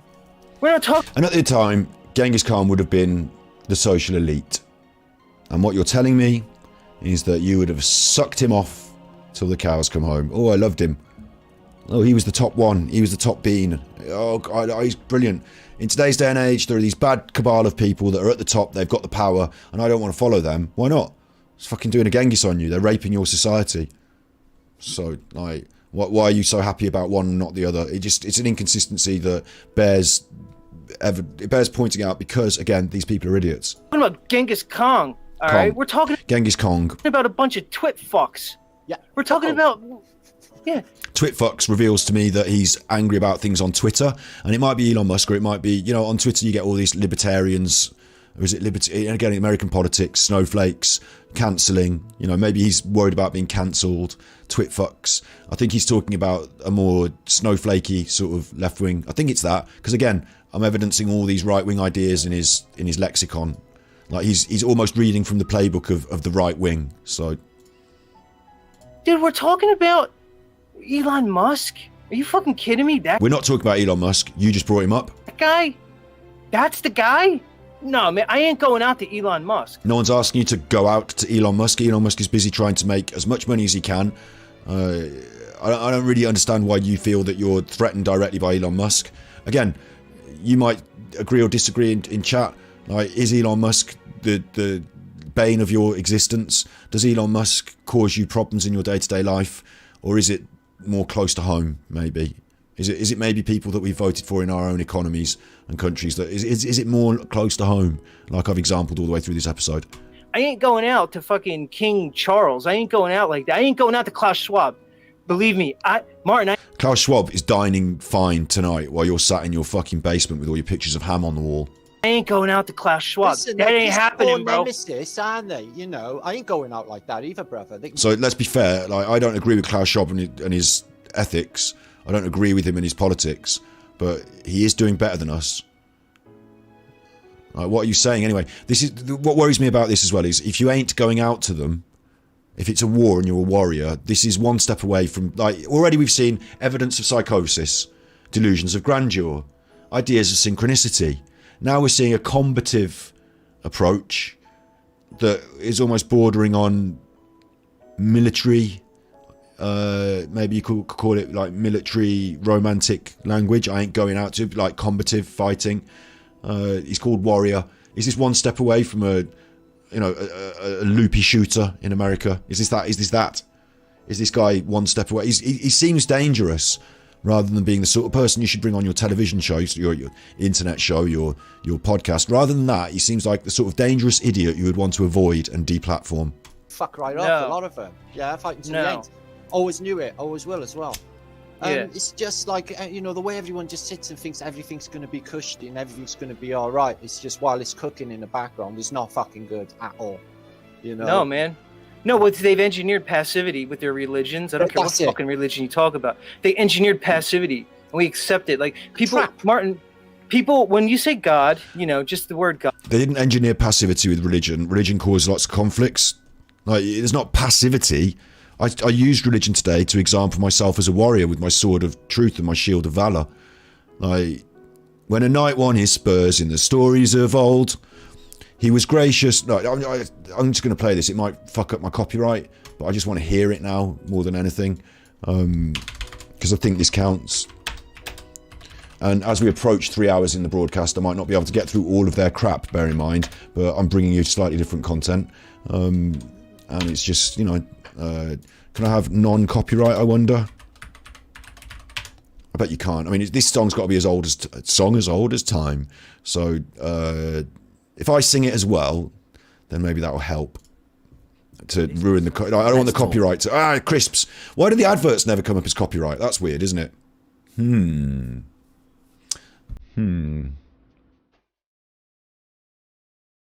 don't need all the intro, come on. Knight won his spurs in the stories of old. He was gentle and brave, he was gallant and bold. With a shield on his arm and a lance in his hand, for God and for valour he rode through the land. Crusades, isn't it? Have I no sword by my side? There's still to adventure and battle I ride. Though back into story the giants have fled, and the knights are no more, and the dragons are dead.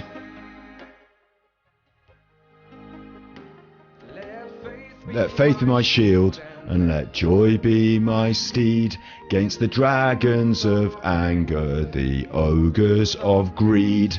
And let me set free with the sword of my youth, from the castle of darkness, the power of truth.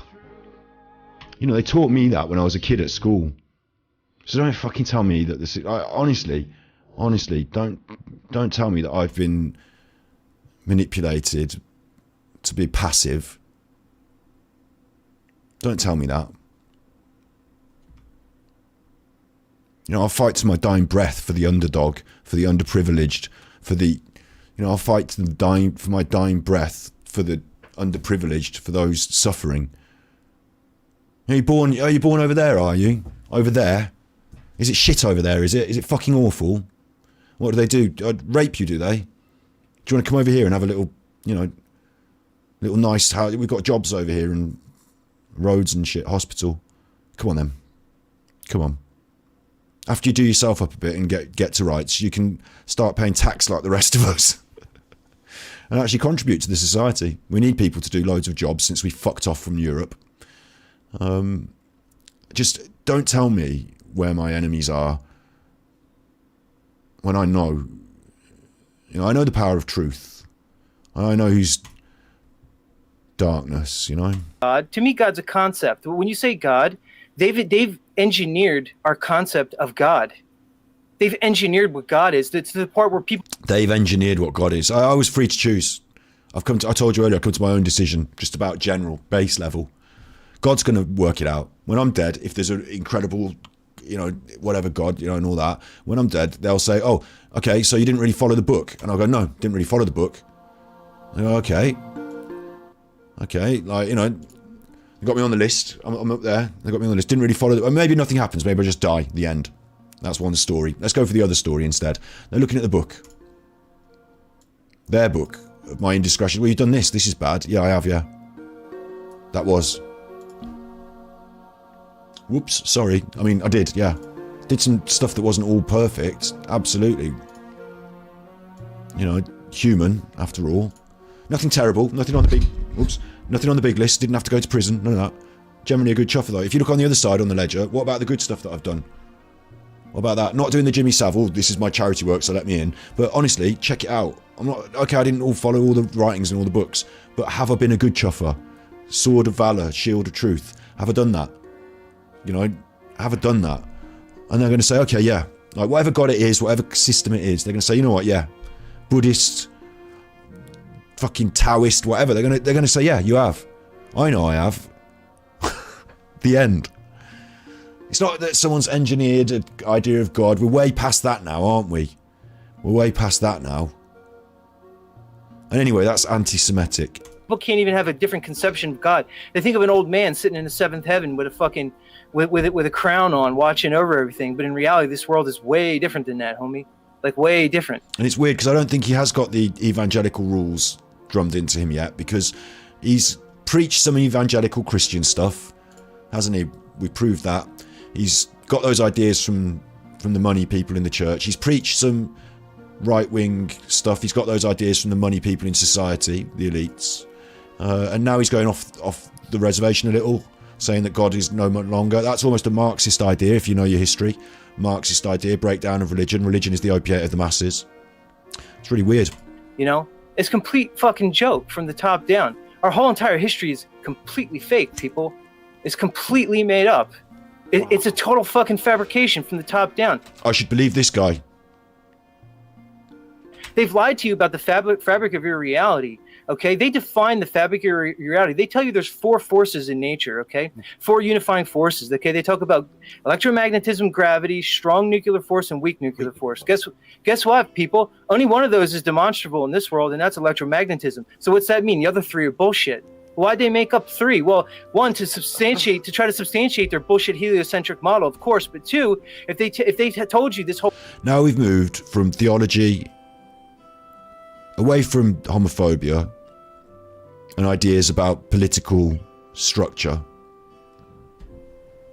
into physics, astronomy. This man sounds like he's about to have a psychological breakdown, like he's about to enter into a psychosis phase. The world is electromagnetic. You would quickly figure out that you're electromagnetic. You could literally read the electricity coming from your body in multiple ways. He's talking very fast, lots of big words. It's a worry. I try and make things simple. Okay, you're electromagnetic. Your chakras exactly line up with the visual light spectrum band of the electromagnetic spectrum. Mm-hmm. Completely line up with the same spectrum. Crazy. You're electromagnetic just like this fucking world. There's no... Okay, so now we're electromagnetic just like the world, but before we were just consciousness. This enters into the realm of word salad to make you feel that you're learning or hearing something intelligent, but actually it's just confusing words. It does sort of, like, you can logically follow it through that we have electromagnetic impulses moving, like electricity and magnetism is the same thing, isn't it? We learned about that in our Tesla. I've still got the tag in my Christmas jumper, in case I want to send the fucker back. We learned about Tesla in one of our episodes. At this juncture, if you're still with me, actually, I'll quickly say this. I'm going to shill for myself. You can't shill for yourself because it's me. I can't shill for me, can I? I'm doing this live. Now on the channel, the lives have got their own button. You've seen it on YouTube. It's got its own button now, look, the lives. So that's good. They're all there. And in general, they're not Genshin Impact, are they, the lives? The Genshin Impact is now on that videos bit. I've stopped uploading the Genshin Impact to this channel. You don't have to suffer through it anymore. You don't want it. It's fine. I've given it its own channel. So if you do like it, go over to Genshin Impact there. I've given Genshin Impact its own channel. No more Genshin Impact uploads. The Gravekipper channel now is Gravekipper and the lives. This stuff that we're doing now. So it'll be more consistent for you. Moving up to Christmas, I'm going to establish myself a consistent thing in January. I'm going to be here more regularly with a more consistent schedule in January. Leading up to Christmas, life is going to be a bit up and down. My mom's boyfriend is going to move out of this house into his new house, and there'll be things happening, all right? So I can't guarantee anything until then. I've got 2 specials coming up. One is we're going to be doing Thus next week about gambling and addiction and video games and loot boxes and all sorts. So that's next week. But we're going to be doing JonBenet Ramsey. She's been requested. we're going to be doing John Bennett Ramsey for Christmas on this live, thus, with Steve, the psychologist. So check out the psychology podcast that we're making. We're going to be doing that John Bennett Ramsey for Christmas. That's a special that we're planning. And as a range of revolving and variety content, which is now not going to include so many computer games. I will sometimes maybe bring a computer game. I don't know if I want to do it on Twitch or whatever, but the other special I'm going to do for Christmas is there's a game called, you've probably all seen it already, called Stray. So it's a game about a cat. It looks cool as fuck. Why do they never do me the big picture? Do me the big picture. It's already had its like time in the sun, you know, it's already been a trend on Twitch. I never played it. I haven't seen it working. It's a game about a stray cat, little catten in the future in a cyberpunk world. And it takes about 8 to 10 hours, maybe 8 hours, but for me, it'll probably take me like, you know, fucking 20 hours, won't it? Talking about talking about side treks and all that. But for Christmas, I'm going to do a special edition. It might be 2 episodes. We're going to play this game all the way through, and every penny that we raise, we're going to do a charity for a cat charity or an animal charity, essentially. Because regularly words on stream, which at the moment is inconsistent, of course, but January will be back to more consistency. At the moment, we do charity for UNICEF, but I'd like to do an animal thing for Christmas. So we're doing Stray special edition. Anything raised will go to charity through that stream. So they're the 2 things I want to shill for myself, is that I've now got more consistency on the uploads style of things you'll see here. We're still going to do the flight simulator. We're going to do some 2 new ideas that are going to be filtered in January, and we've got Thus, the podcast. So look out for the Christmas one. If you're looking for the other stuff that I do, other gameplay, at the weekends I play Genshin Impact. You go channels, and now it's got its own channel, Ganji Impact. And of course, I've also got Battery Exhausted, which is the B-side. I don't exactly know what's happening here yet, but I can go live, I can upload videos, it's another channel of mine, so I do. It's a little more rough, Battery Exhausted. So that's shilling for myself. Let's bin that off, and let's go back to what we're talking about here. No difference. So why did they lie about gravity and the weak and strong nuclear forces? Because if they told you everything's electromagnetic, you'd realize you're just a part of everything. See, they had to. The reason I brought up shilling for myself is one of those episodes on the lives was Tesla, and we looked at we know what electricity and magnetism is, so don't try and baffle me, you chuffer. Separate you from everything. Fuck these people. Give them no quarter.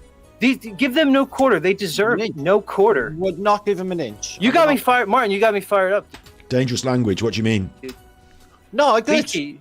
Good, because you fucking need it. It's needed. You got me fucking pissed off. And it's like really done my head in what they're pulling off. This Martin, when I grew up, the fucking moon rocket. Historian, I will take that comment. I mean, with a lot of these different things that are about things that I can't really, I can't dig into King Arthur or the Zodiac immediately on stream like this now, but it goes by on, everyone can read it, so it's there. But I will dig into this one. Your cat was astray in your garden. She adopted us now and owns the house. Lovely. That's lovely. We've got a cat like that called Omar. He came, by the bins, all scraggy, blood on his head. I had him in the house, kept him overnight and took him to the vet, and then he hadn't got a chip in his neck, and so he came back with us, and that's it. It's a lovely story, that is, and you know that they really appreciate it, don't you? And then going back to consciousness, I'm not going to beat you over the head with veganism, but going back to consciousness, they're conscious, like they've got ideas, they know what's going on. Yeah. So yeah. It's done my head in, with the sky plan. Oh, it's over. They pushed the limit. It's too far. With the kids the last 2 years, what they did with the kids the last 2 years. Do you know what? Again, you might be surprised to hear me say this, but I don't think we should be vaccinating children with the mRNA vaccine at the moment. That seems a bit bizarre. At the time, when COVID was going on and when we had the Delta variant, it was very important that we used vaccination as our first line of defence. Some of the things that we were told weren't completely above board, it turns out. I'm not going to do an episode on that now, and everyone's got their own ideas about that. I don't want to dig into it too much, but you'd be surprised to hear me say it, wouldn't you, if I'm on the side of the shills and the capitalists? But I'm not, am I? I'm not. I follow the evidence wherever it may lead. A bit like Dr. John Campbell, who followed the evidence and supported the vaccination at the stage of the Delta, but nowadays we don't support vaccination en masse of children. That is a different conversation. But anyway. Fuck them, dude.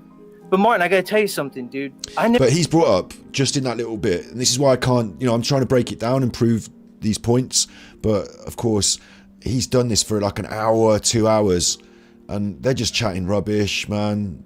Like, let me just skip on, because I'm gonna. It makes no fucking sense. All of it. It just like we saw then in like 10 seconds, he went through physics, astronomy, vaccination, using buzzwords. Look what they did to the children, but not delving into the issue, bringing out the evidence. Not doing that. Someone else has got to do that for you. This guy's just going to use the buzzwords to get you excited and not actually say the words on a stream like I did. Not say the V word and the C word like I did. But, so whose shadow's here? Whose shadow's here? I did. It's just, they say there's 24,000 miles, 24,000 miles of the equator. How? Do you know how much? Debunking flat Earth is a different conversation, and hello. And the ether's primary fucking, fire, air, water, and ether. Yeah. Now we're on to ether, which what's his name? Ken likes the ether, doesn't he? The electromagnetic dialectic of the ether. Where are we going? Yeah, let's do scumball. Let's do a scumball ranking now. I'm going to give you the top 3 scumballs in the world. Now, there's no argument. These are objectively the top 3 scumballs. Like, they did it, in Family Feud. We surveyed the world, and survey says these are the top 3 fucking scumballs in the entire fucking world. I wonder who my top 3 scumballs in the world are. I mean, because for me, it feels closer to home to be able to easily say, like, hello, sorry, I don't play games. Susan, you've been here for the whole time, haven't you? Just started piping up now about cats. Cats is obviously an interesting topic. Maybe we should do more episodes about cats instead of this shit. Do you know what I mean? Like, honestly, I felt, when I watched this live, because I watched it live, I felt compelled and agitated, and I said to myself, I actually did my Genshin Impact stream that day, and I said, we're supposed to be playing Genshin Impact, but I'm going to talk for half an hour about this bullshit, because I felt angry that they were laying into, like he said, against family, breakdown of the family, top gays, homophobia, the right-wing stuff, Margaret Thatcher's words coming back to haunt us. I just felt like this was all wrong, so I felt angry about it, and I didn't want to do a stream when I was angry. So what I did is I slept on it, I left it for a day, and now today I'm bringing it to stream having slept on it. So I'm not angry, I'm getting a bit animated, putting my point across, but overall I can walk away from this at the end and think, God, those idiots, and then just carry on with my life. Like, I'm not going to take this, and it's not going to hurt me and anything like that. But I do always worry about, overall, I want to make content that makes people happy and makes you feel good. Like, we also, when I was shilling for myself there, I should have shilled, if I go to my channel and we go to other channels, Mental Health Monday here. For a year, we did, every Monday, we did a video about mental health. And I wanted to do that because I wanted it to exist. It wasn't the most popular thing on the internet. Like, it's never got me loads of views. But every Monday for a year, or nearly every Monday, we did a mental health thing. So now we've covered pretty much a good range of all these topics. If you need mental health, if anyone needs any mental health support for any topic, if we haven't covered it, tell us and we'll do a video on it. But overall, whether it be grief, anxiety, eating, mindfulness, exams, anxiety again there, how to get out of bed in the morning, sleeping as a counterpoint to getting up. Are you depressed? Take the quiz. Children in classrooms and mental health. How to develop resilience, panic attacks, doom scrolling, freedom anxiety, about COVID, Lewis Hamilton and his anxiety symptoms, self-harm, a guide. I've done a lot here. How to deal with a mental health crisis, how to recognise a mental health crisis. We've done a lot. So I feel like I worry about making content that's going to make people confused, angry, disoriented. They talked at the start of their thing about we need to bring people together.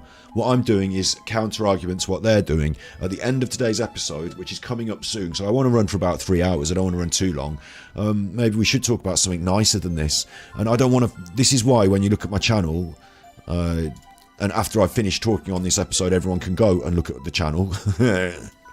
You chuffers. But look, if you scroll down the lives, there's lots here to look at. They exist like we've done today. I don't just randomly turn on the computer and go.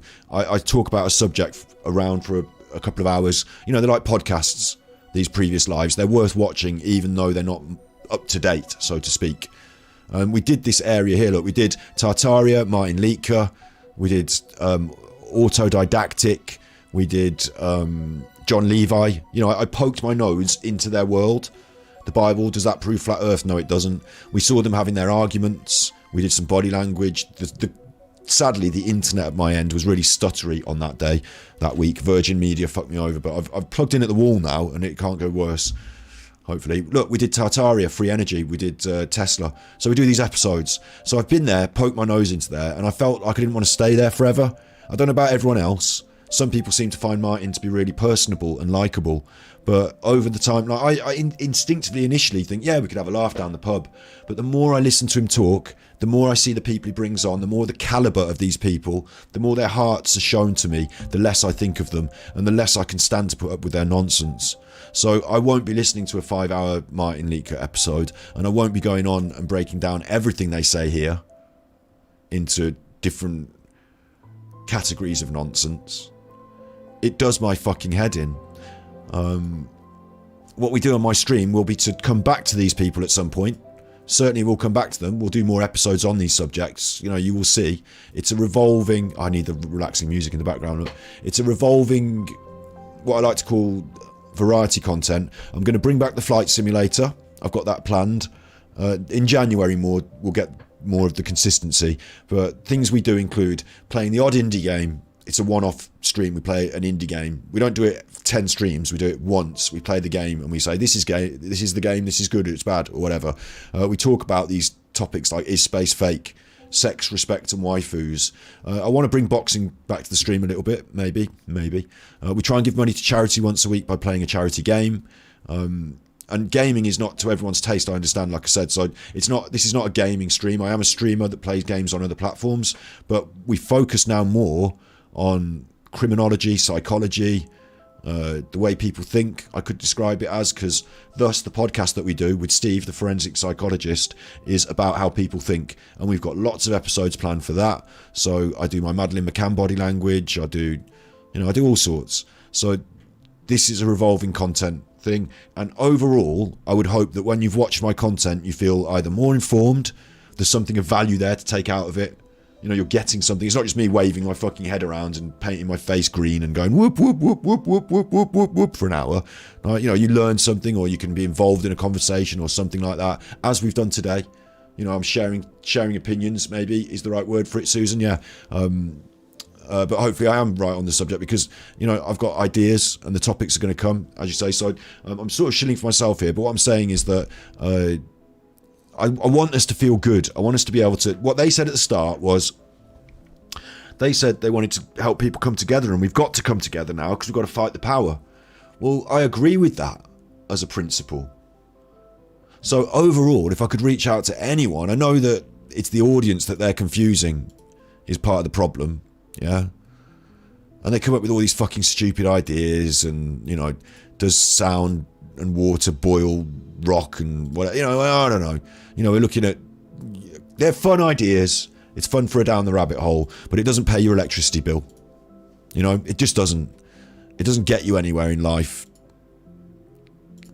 I've talked about these things, you know, you've seen why I don't like this, but overall, it's about trying to bring people together, isn't it? So what I need to do is reach out to these people, and most of all, if you're in the ideas, if you're following these people, it's important. I'm not saying, I hate you, you're a chuffer, fuck off, you idiot. Not like, you know, it's not like, if Boris Johnson wanted to come in my house, like let's say for example, on the random, Boris Johnson has turned up outside in my road and he's campaigning, and he knocked my door, and can I count on your vote? I will feel compelled to go to my fridge and find whatever's most in need of throwing out and throw the fucking thing out in his face. Old half a curry up his face like that. Fuck off, you cunt. Obviously I'd feel like that. Yeah? If it's you that's been watching these videos, these two, if it's even Martin himself, knock on the... Hey boy, hey borrow a cup of sugar. Sorry, I shouldn't do an accent. Maybe that's racist. Although I'm British, aren't I? So, like, we're all in the same boat here. If I do my Scouser accent, in car park, see me in the car park, can't find my car. Where's my car in the car park? In the car park. See, am I racist now? I don't know. Anyway, but I like fun accents. I don't like being racist. I want to make sure I got that clear. But Martin, right, if he came around my house, I would actually not throw the curry at him. I'd say, all right, mate, look, I don't agree with some of these funny ideas you're preaching on the internet, but come on, do you want to skin up a reefer? Let's have a cup of coffee and let's talk. I could do that with him, I think. I'm not so sure about Zetetic Warrior, I feel a bit angry about him. But how are we going to bring people together? If you're watching these ideas, if you're in the chat, if you're in the community or whatever, I'm certainly not throwing my curry at you. Yeah? I'm certainly not. Absolutely not. Absolutely not. I think that, if anything, these people have confused you with some weird ideas is all. If you're deep down and you're fighting there, because I proved it today. I'm pretty sure I proved it. You know, Martin Liedtke reading the Daily Mail out to you on his channel. So I'm here to say, let's come together. Let's come together. Let's stop this nonsense and let's actually come together. Sorry for asking, have you heard anything about Madeleine McCann? I'll tell you what I hear about Madeleine McCann, Susan, is through my psychic powers, I can tell you that she's long gone dead in the sea. I'm not laughing. It's sad. It's a tragedy. It is a tragedy. It is a tragedy. But she is, let's face it, long gone dead. Through my psychic powers, that is. It's my opinion. You can't. No one can sue me off the internet, please. It's my opinion, or whatever. Backed up by all the evidence. That's why we did these episodes. I wanted to sort of, and it came out in court recently that the European Court of Human Rights found in favour of the bloke that wrote the book that led the investigation. They found in favour of him and the cadaver dogs. So I'm backed up by evidence here. That's why we did the episodes. We're going to do some more episodes. There's loads more interviews of them to do body language with. It's just me finding the time and balance in my life to be consistent, which is developing. I'll say, as much as I'm developing as a media producer in getting a new camera and setting up the lights and all that, I'm also developing in terms of consistency in my life and routine. So I'll say that. Look forward to January being more consistent. I don't want to promise it over December, but we're going to work towards it. But yeah, the Madeleine McCann stuff is really interesting to me. But I would say is I don't hear much about her in the news unless talking about these agendas. When Boris Johnson and his chuffers don't want you to know something, they'll put out some news about this fucking German bloke who, like this. The bad German chuffer is a bad chuffer. I don't think he did anything with Madeleine. I just think that he gets wheeled out to spice up the news. And she's an evergreen story now, sad as it is. Disgrace to her name, frankly. Let her rest in peace, which none of us can. I don't, because I'm trying to hold the people that did it to account in some way. But, I think we don't get to hear about her unless they just want to spice up the news. So I don't think we ever will. I think the only way we would hear is if Kate told the truth, because I don't think Jerry will. But if Kate decided to tell the truth, then we could find out. Otherwise, we've got to go on the best evidence and what they show us in their interviews, because that's the two things that I'd go on. What they say and do, what they say and did.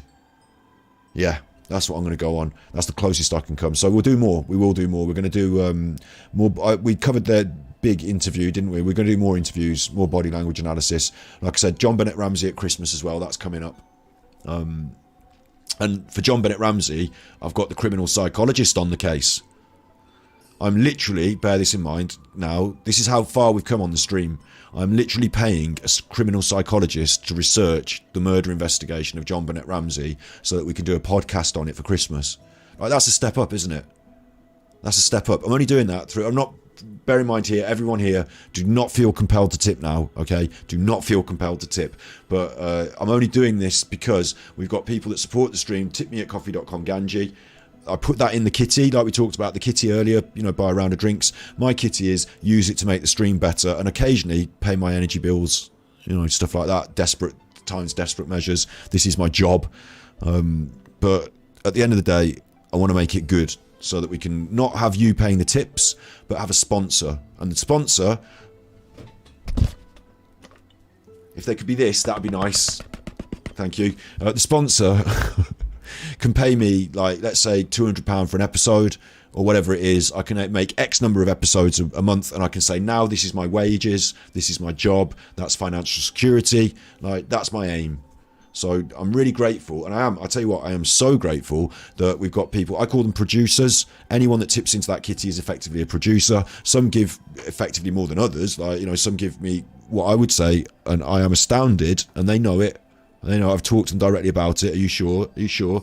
They give me what I would consider to be quite a lot of money, but for me, it's not just the finance, it's the knowledge that there are people that are backing me and that believe in it.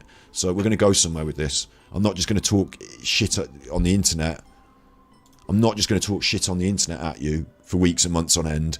And I'm not just going to ask you to pay me on my Patreon and my PayPal and my GoFundMe or buy my book unless I've really got something of value for you. So first of all, I'm going to create the thing that's valuable. As we've done today, there's value in my media, isn't there? There's a reason, there's a backstory, there's research, there's ideas. We're going to keep doing that. Sometimes it's not so valuable. Sometimes it's just entertainment, isn't it? And entertainment is nice as well. It might be me driving the truck on the game or flying the plane on the game. Or it might be, you know, that we discuss whether it's respectful of young girls to create games of them in their underwear and how that affects young boys and their visions of society and sex. Or it might be that we discuss narcissism like we did with Steve, with the forensic psychologist, or we discuss what makes a crime. You know, these are I would consider valuable pieces of media. They have a value, don't they? They're not how to put up your fucking wallpaper, but we're going somewhere. So I'm really grateful. Don't feel compelled that this wasn't a call to action to tip. If anything, it's all about subscribers at the moment and building the numbers so that we can get to that point where I can say to a sponsor, look, we get 2,000 views on our podcast. Would you like to sponsor it? It's about that. You know, it's about that. And it has to be steady over time as well, because although we did get a lot of views on that one about the true crime and the dharmas and stuff, consistency over time is important as well. So I'm really lucky that you're here for the ride and that we're doing these good things. So hopefully we've managed to talk about something good at the end, which is our progress as a team, maybe. I don't like leaving us. I don't want to lead you out into a dark alley and leave you there. I don't want to try and make you look to me for the answers. I want to equip you with good ideas so that you can go out and share the love yourself. And it is about sharing love, and it is about being kind. So I'm not being mean at the end. I'm not giving these people the lickings of a dog, although I have done for about 3 hours. I'm trying to leave the door open for a bit of kindness, and I would always say, Martin, if you want to come on the show, Zetetic Warrior, if you want to come on the show, you know, maybe we can do an episode there with you as well. I'll leave the door open for that, but I worry about broadcasting anti-Semitic, homophobic, or right-wing agenda rubbish on my channel, so there is a worry there. So yeah, thank you all for being here. It's been a great episode. Look forward to the future content. I certainly look forward to you being here. And I say at the end of every episode, I will say today, go and check out the channel if you haven't, because you know now we're starting to, with the move that YouTube have done, videos and lives. This live panel now reads quite well to the, you know, if you're into this sort of stuff, you can scroll down and there's good stuff. Yeah. So I think that reads quite well now. So yeah, so at the end of every channel I say you be good, and if you can't be good, you're naughty. So I'll say that again now. You be good, because if you can't be good,